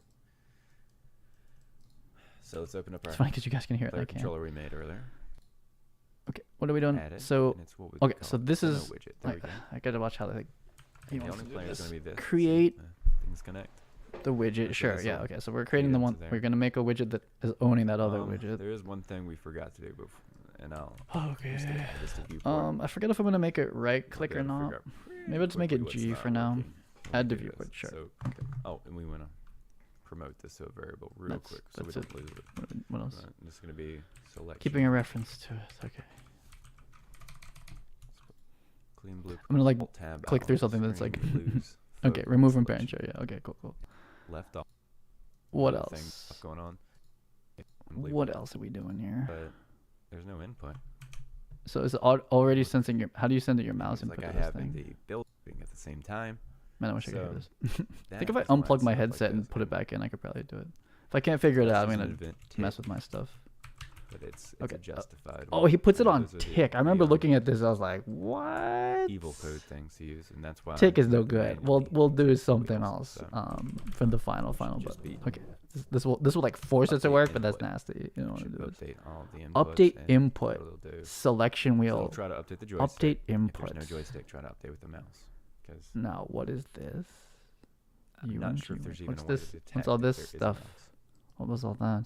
So, but Demo you can check widget. for the joystick. Update pretty easy. input. See if it's been moved. All right, so that's gonna update the input. Okay. But yeah, we have input. Did it just work? Colors are broken. Okay. Good Okay. colors, Okay. White on white. So let me see if I can get that far. So in our marketplace game, we'll just dump everything in here for now. Let's do. Whoa. User.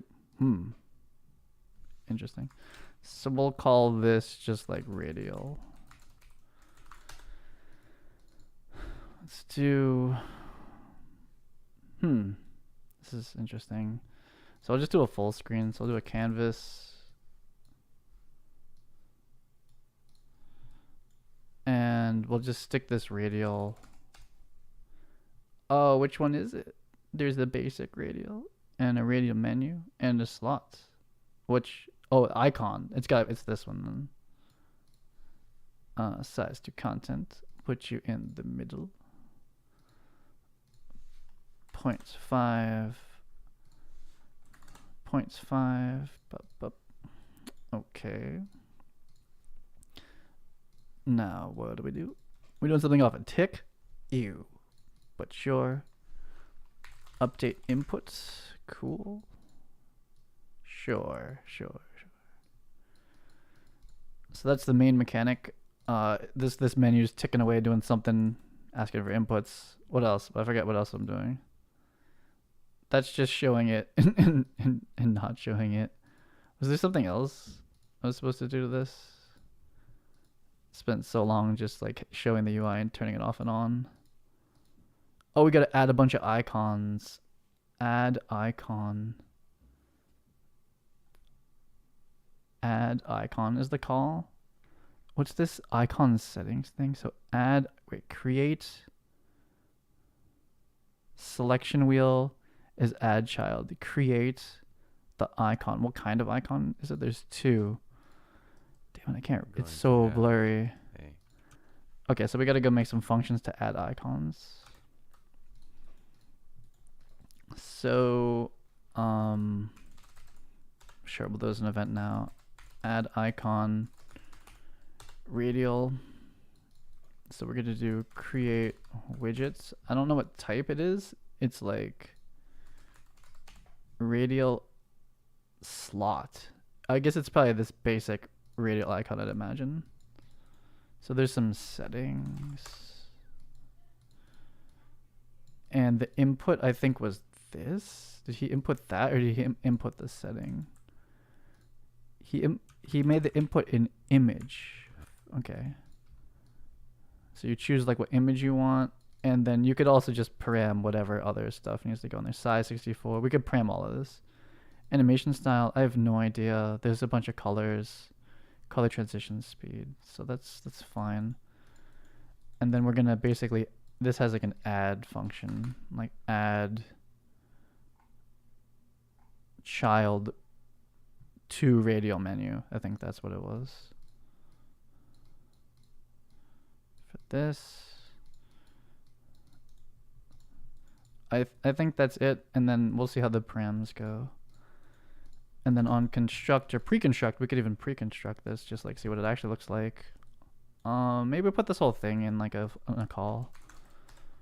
Like, I'm going to say like init Radial menu. So we'll call add icon Radial. And this is a pretty small project, so I think there's a bunch given to us. Let me just look. Radial textures, probably icons. No. Okay, so you can skin the whole thing. I'm not going to get to that just yet. But those are certainly nice to have those. there's no. I'm pretty sure I saw.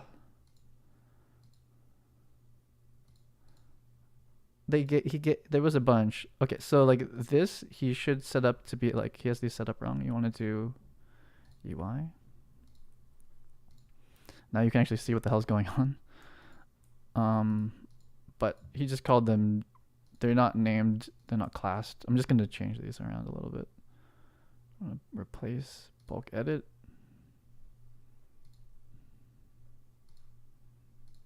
UI. They're probably also alphas as far as like their compression settings, but whatever. Now I can actually see what the hell's going on. Oh, not import. Okay, so we'll use these. I don't know what this payload is. Maybe you can send a payload out with the icon. I'm not sure how to act on this yet, so whatever. We'll just get them made first. I'm not sure how to like what output this is ever gonna give me. But we have T crowbar, T revolver. I could just do it through selections too. Like this. So that's crowbar. We'll do 3.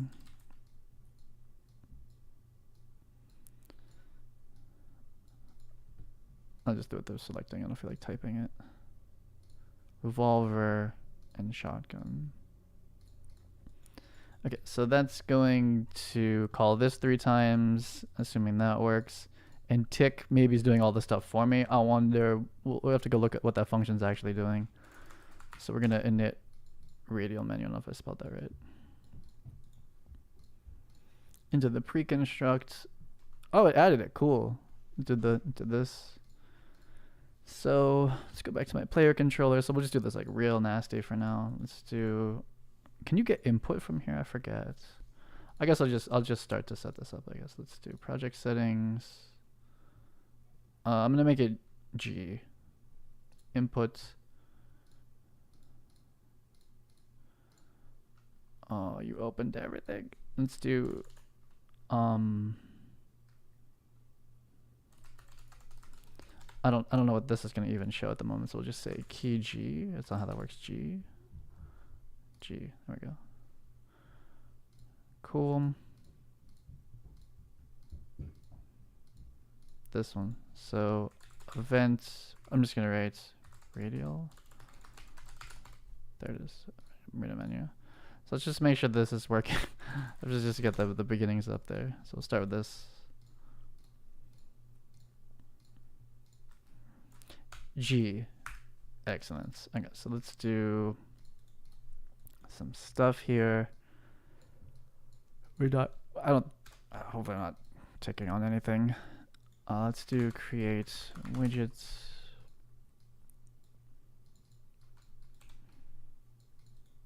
The class is radial menu test.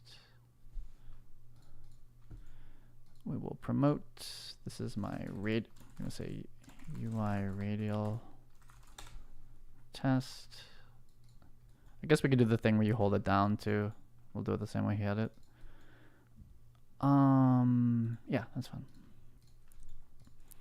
So this is good. We have this reference now. We'll do is in viewports.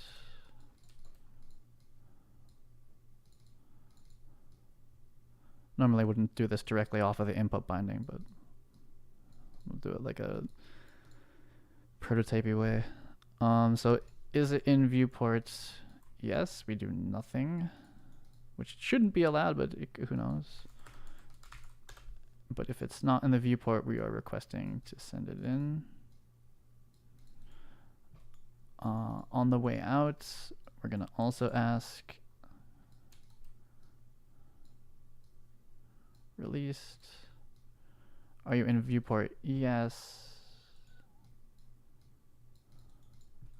We are going to remove from parents. And if it's not in viewport and we requested to remove it, we do nothing. So that's that. So this is assuming that tick function just works out of the gate. He's doing G. Okay. So we have to get enable mouse input, right? Like,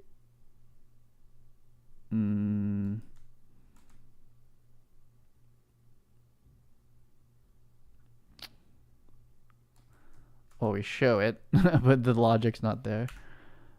Okay, let's do. I might have missed a step. Trying to start lowering this stuff down. This is project settings, map, content. That makes sense. Player controller stuff. Okay, so this is their player controller. Was there anything else? I think that's it. It's just like this. Where's the event graph? There's nothing in it. That's it. It's like that's all it needs. I think I need to talk to the player controller. Joystick look input direction. B using joystick. Okay, I think there's a couple things I'm missing in this implementation. Like we never talked to the player controller. So I think I don't know. I think I gotta go set something up. This is the problem with like skipping through tutorials. Oh, I'm gonna unplug my headset and try to plug it back in.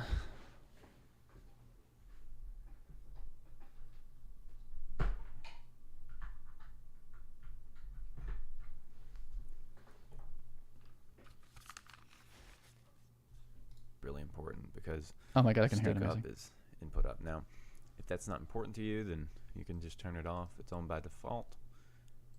Okay, watch this whole shit. Now that we've got the input set up, next we're going to want to create a widget blueprint that will display a Yeah, we don't have the input set. Hold up. Let's go back. Creating. What input? Do I have the input set? I don't have the input set. What do you mean? What are we doing here? Where's step 1? Step 1F. How to set up input. Let's watch this one. widget. I skipped ahead. Input.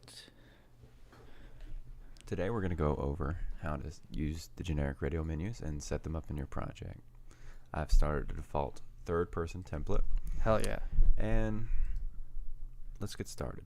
First thing we need to do is get some input going, because without the input your Radial menus aren't going to work. I want to skip ahead so bad. Second, we're going to go over creating the widget, because without the widget, there's no point in setting up the input.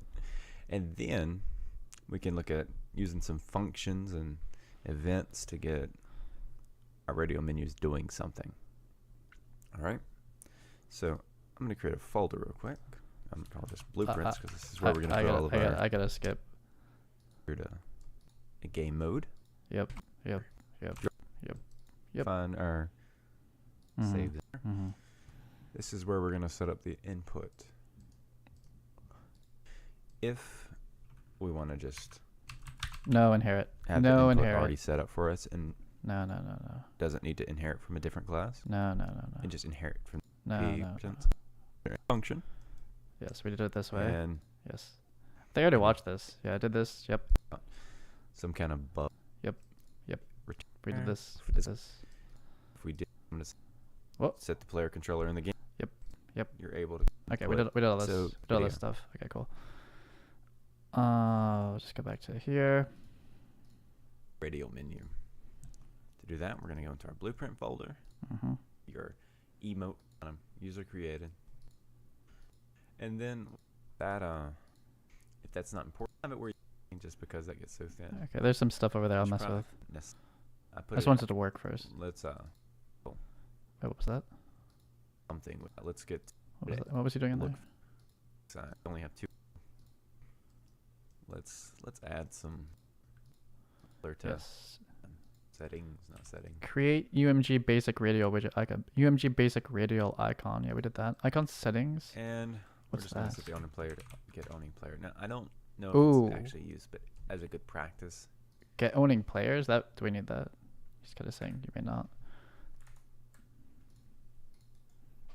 I don't think. I think that's like a multiple. I think it's like a multiplayer thing, but whatever.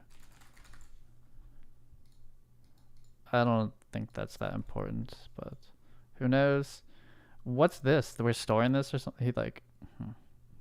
Well, that's still not the problem. We never call the player controller. Is it this thing calls player controller in update? Like we have this This interface is of how never. you should it's never set called. up your widgets. It uses it mess with that. Add child. Yep. And just What? see what we think on. Add alt down. Mm-hmm. It does. Oh, it is But valid. There's no input. There isn't. Set the input to update, and updating the selection is made. That's why it's set up like this. And specified one. I know those update, but you can we only need Mine doesn't work. to update it all the time when the widgets are active. All right. So now when we hit Alt, Do you have to tell widgets to tick? you'll need to use your left stick. We did Oh, set so that up. he says up a Also, joystick. Our colors are broken. Those are good colors, white on white. But yeah, we have input. and our I camera's want the still mouse running. You version. have to manually turn off your camera input because that's how Unreal settings. Mouse. How do you do the mouse white. one? But I guess the colors still. Whoops. See, this is the alt tab thing. I went alt out of it, and now we've broken it. So that's a good thing that we set it up like we did. Wait, what? Out of- How did you Yeah, turn the I mouse guess on? The colors still emphasize the cartoon style of it. Whoops. See, this is the alt tab thing. What the I hell? went alt out of it, and now we've broken it. So that's a good thing that we. I think the kind of going on next video. There's a Boolean somewhere. There's a Boolean. I think I'll watch this whole one.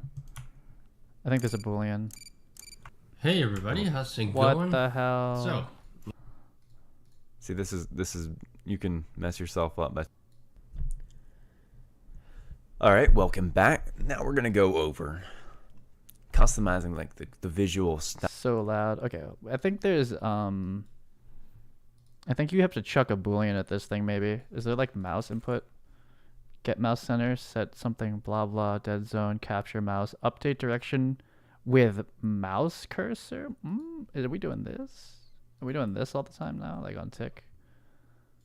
Oh, it was on tick. I feel like it's this? We'll do both.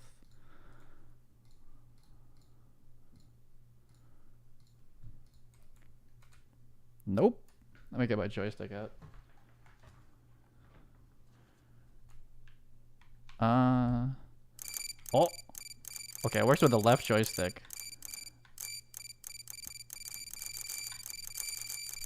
Cool. We need to tell this thing to use the mouse. I'm pretty sure it's like in the widget itself somewhere. I saw a Boolean in their player controller, and I'm assuming it's just like in the init on this thing. It's somewhere on this. It's just like we're using mouse input. Get auto center. It's just straight Booleans. There's no API into it though. How do I open just this widget? Can I even get to this? I have to go find it. Materials. I don't. Which one is it? UMG Radial menu? I think it's this. Oh. Okay. Oh, hold up. No, it might be in the instance. It's just an asset, which is good. I didn't want like a ton of code in it. But I don't know how you tell it to use the mouse instead of the but maybe this is how. It's just the 3. Good. I didn't update that correctly, but we'll see. Oh, there we go. Yeah, this thing is clever. Like oh god, to implement all that stuff, that's a huge project to make one of these from scratch. Take me like a month probably. Input. Ooh. Damn it. Default to mouse if no joystick. If true, will establish a player controller connection automatically. Default to mouse if no joystick. Custom inputs. Allows you to input a custom input vector. What if I turn this off? I think it's hopefully it's just parammed out here. I don't have to get like too crazy. I just obviously want this to work for the mouse. Damn it. Doesn't work. Works with my joystick though.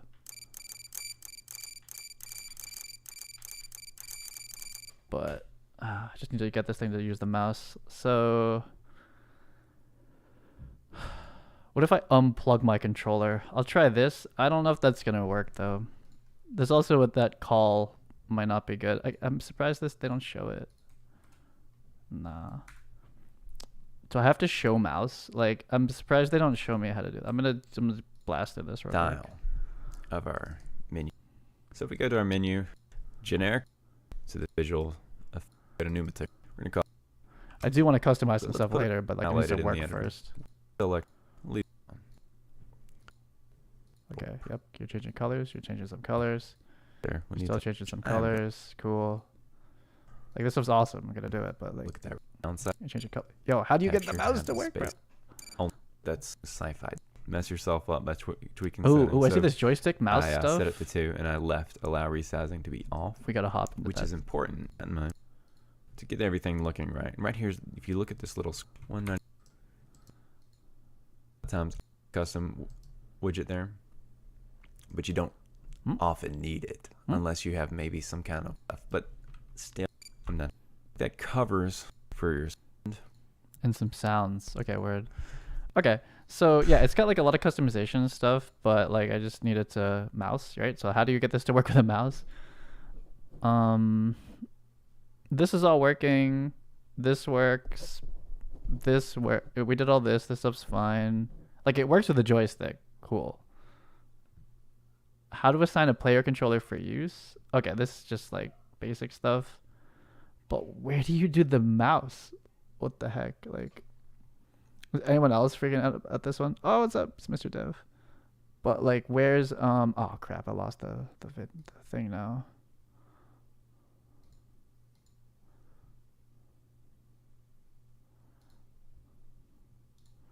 I closed the thing. Probably I need the assets version of it. Has anyone been asking about the mouse? I'm not the only one that can't figure out how to get the mouse to work. This is still his gaming channel, right? Like, killing me. Why you have 2 channels? Tutorials. For MetaHuman, the scene stays 10 frames per second. Yeah. Yeah, you wanted 22 on like a mobile AR device. I mean, it's somewhat possible. You just gotta like optimize like crazy. Yo, I get this all working. How do you get this? How do you get this to work for the mouse? Oh man. He has the function. Like, oh, is this Today we're gonna go over how to use the. I'm just gonna look through the like this thing works probably with the mouse. Like I see the function for it, but like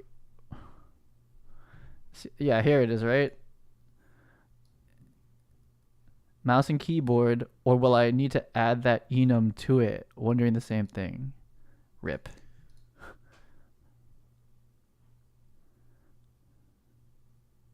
Okay, I'm not getting any. You said this doesn't work with the mouse? I haven't been. It works fine with mouse and controller. You goddamn liar. I don't see it. He doesn't talk about it ever though.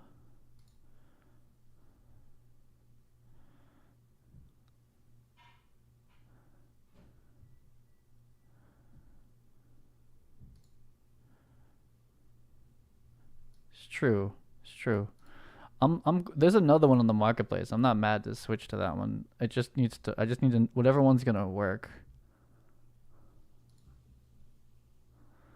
Double check you've gone through the setup process and calling update input in your widget. Also make sure you aren't going only into UI only mode on your controller, as that will make the joystick option fail.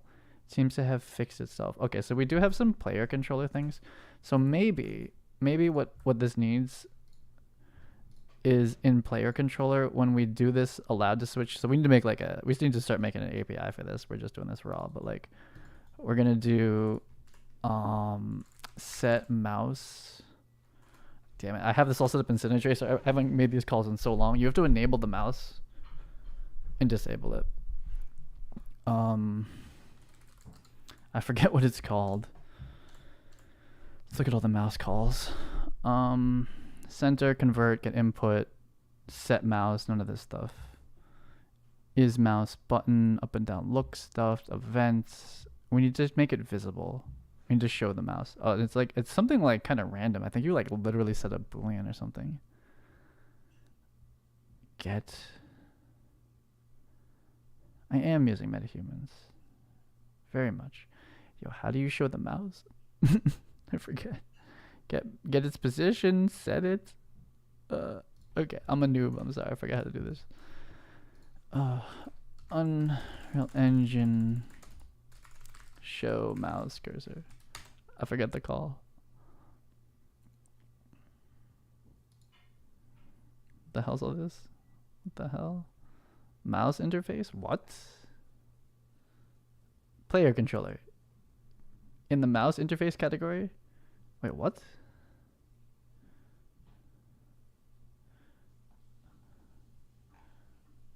What? No. There's 100% a call for this. Show mouse cursor. That's what I thought, but I didn't see it. Let me do get self. This is the player controller, yeah. And then we're gonna do show mouse. Oh, okay. There it is. There. Fine. So maybe this has to be out for this to kind of work. So this would be on showing. We'll show the mouse cursor and then we'll hide it on the way out. I thought it was just like a straight up Boolean on the player controller. I could see that being the reason this isn't working. Nope. Still not working. We obviously would disable input to the player controller. Okay. Widget. You're making me sad right now. How do we do this? Let me switch this back to like all the default settings. This. I think that probably broke it. I could see that.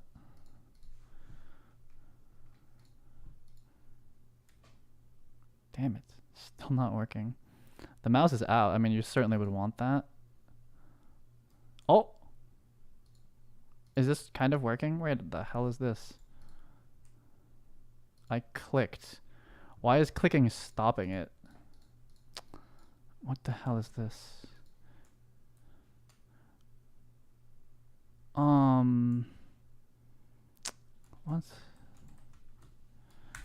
What?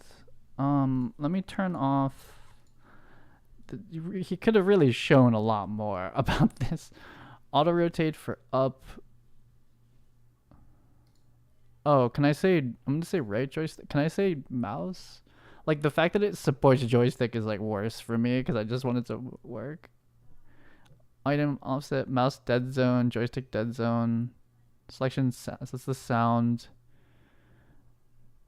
Default to mouse if no joystick. I think the joystick's on, so it might, like I have a joystick plugged in, so what if I turn this off?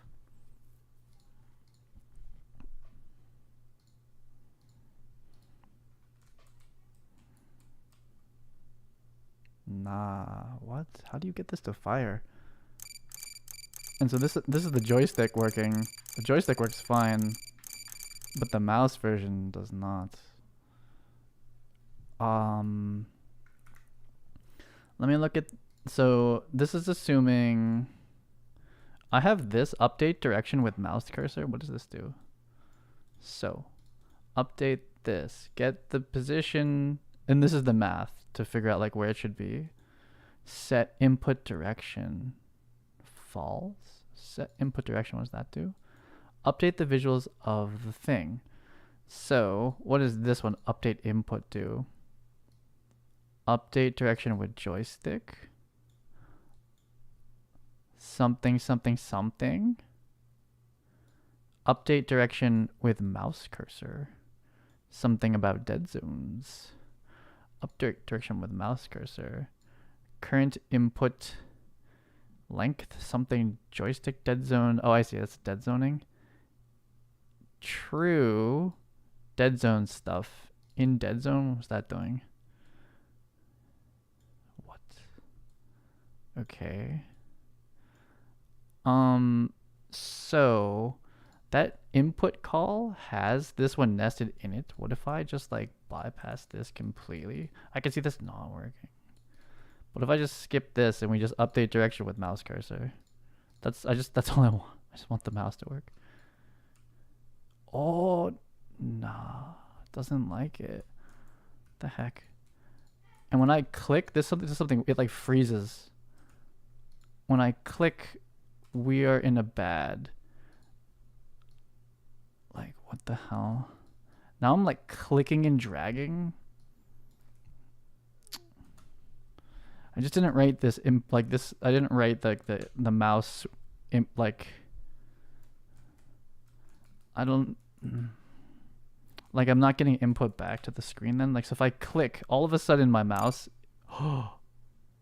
it worked kind of. Oh, why is it so far away? Oh, it's kind of working. Hold on, let me go full screen.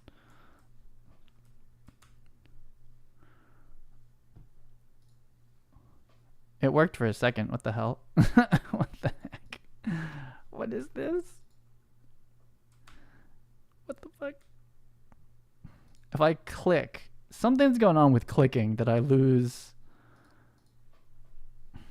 Dude, how do you use this? Why is this switching now? What the hell? Now you're doing this? This is not right. I'm about to go download the other one. Like this, I'm sure this works. I cannot figure out what they want to do. I can't believe you just showed the controller version. Fuck controllers, man. Like, who supports controllers? Awful. Oh, what the fuck? It's probably just this, and this is supposed to be part of it. I'm gonna unplug my controller. I don't know if Unreal Engine's like about that though. Like if it's gonna know that I unplugged it.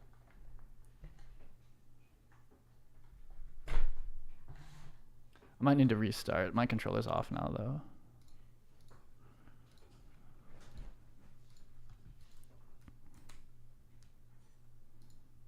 Why does click? Oh, why does it like work half the time? This like almost works, but not up here. Dude, this is awful. How's this so positively rated?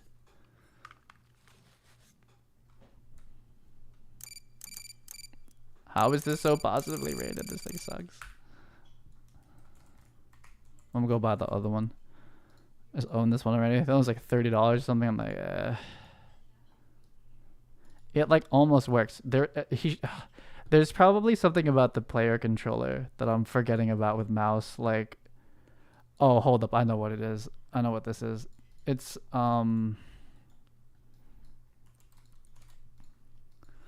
set input mode.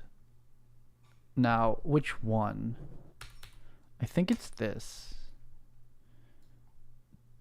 Oh yeah. Okay. So I think it's maybe this. Just like basic UE stuff. So focus, I guess we're focusing this one. Mouse, do not lock. Lock on capture, lock always, lock in full screen. That one. Hide cursor during capture. No. So this is gonna force us into this mode. And then on the way out, I have this all set up in Cine Tracer and I haven't thought about it for like 4 years. We want to set input mode game only. Set an input mode that allows only the UI to respond to user input. If the UI doesn't handle the input, player controller gets a chance. Set an input mode that only allows set an input mode that allows only player input, player controller to respond.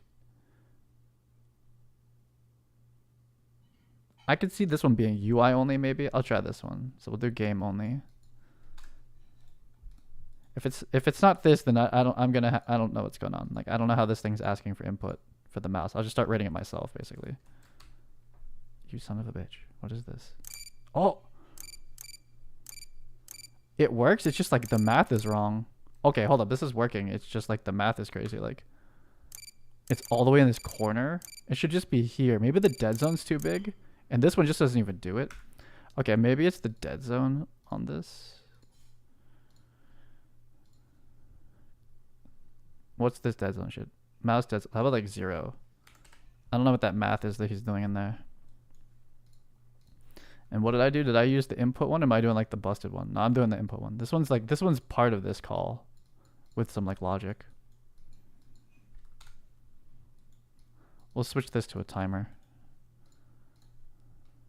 But I mean, yeah, it should be a timer.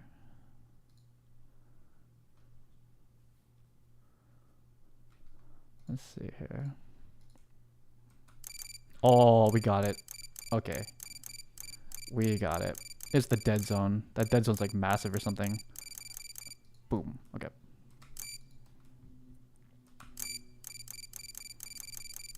Nice. Get ready to hear this clicking sound a whole lot. Okay, cool. God, that was... He should have shown it. Should have shown it. This in the dead zone. My goodness. Okay, sure. So, anyway, I'm always angry when I'm programming. Let's do... So, what's the output of this, right? Like, get custom... Like, what's the output? What are we doing here? Like, what are you telling me? Selection changed. Enter dead zone, exited dead zone. So let's get selection changed, right? This thing has a dispatcher. So on event, selection changed. We want like selection committed though, to be honest, but old selection is an integer. Okay. Let's just do this. We'll do, can you print from a UI? You can, right? Yeah. Let's just go ahead and print this out. New selection.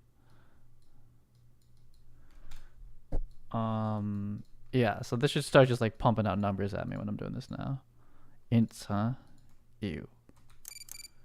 1, 2, 1. Wait, 0, 1, 2. 0, 1, 2. Cool. Okay, I'm happy now. And it actually it takes the input away from the player controller when we do that. Cool. Now, are we doing left click to activate or just letting go? It means you can't cancel out. Like if I did, there's no cancel. Like I feel like, I don't know how Fortnite works. Rust, you have to click. You would hold right click. Oh no, am I wrong about that? I think you would like hold right click, drag in the direction, then click to accept. I feel like the clicking is kind of nice. So what we would do, this is old school. You're supposed to do inputs in the new way. I find that new way very scary though. I'm going to say primary action for now, which is going to be left click. Okay, I don't remember how to do mouse stuff apparently. Mouse left isn't left. There we go. Yeah, it depends on what type of game I'm trying to set up here, but we'll just call it primary action for now. It also could be like generally like gamepad if it's a PlayStation, like face button down, button, face button bottom for a PlayStation anyway. I actually think for Xbox too, that's like the A button. So, however, the radial menu is not aware of clicking.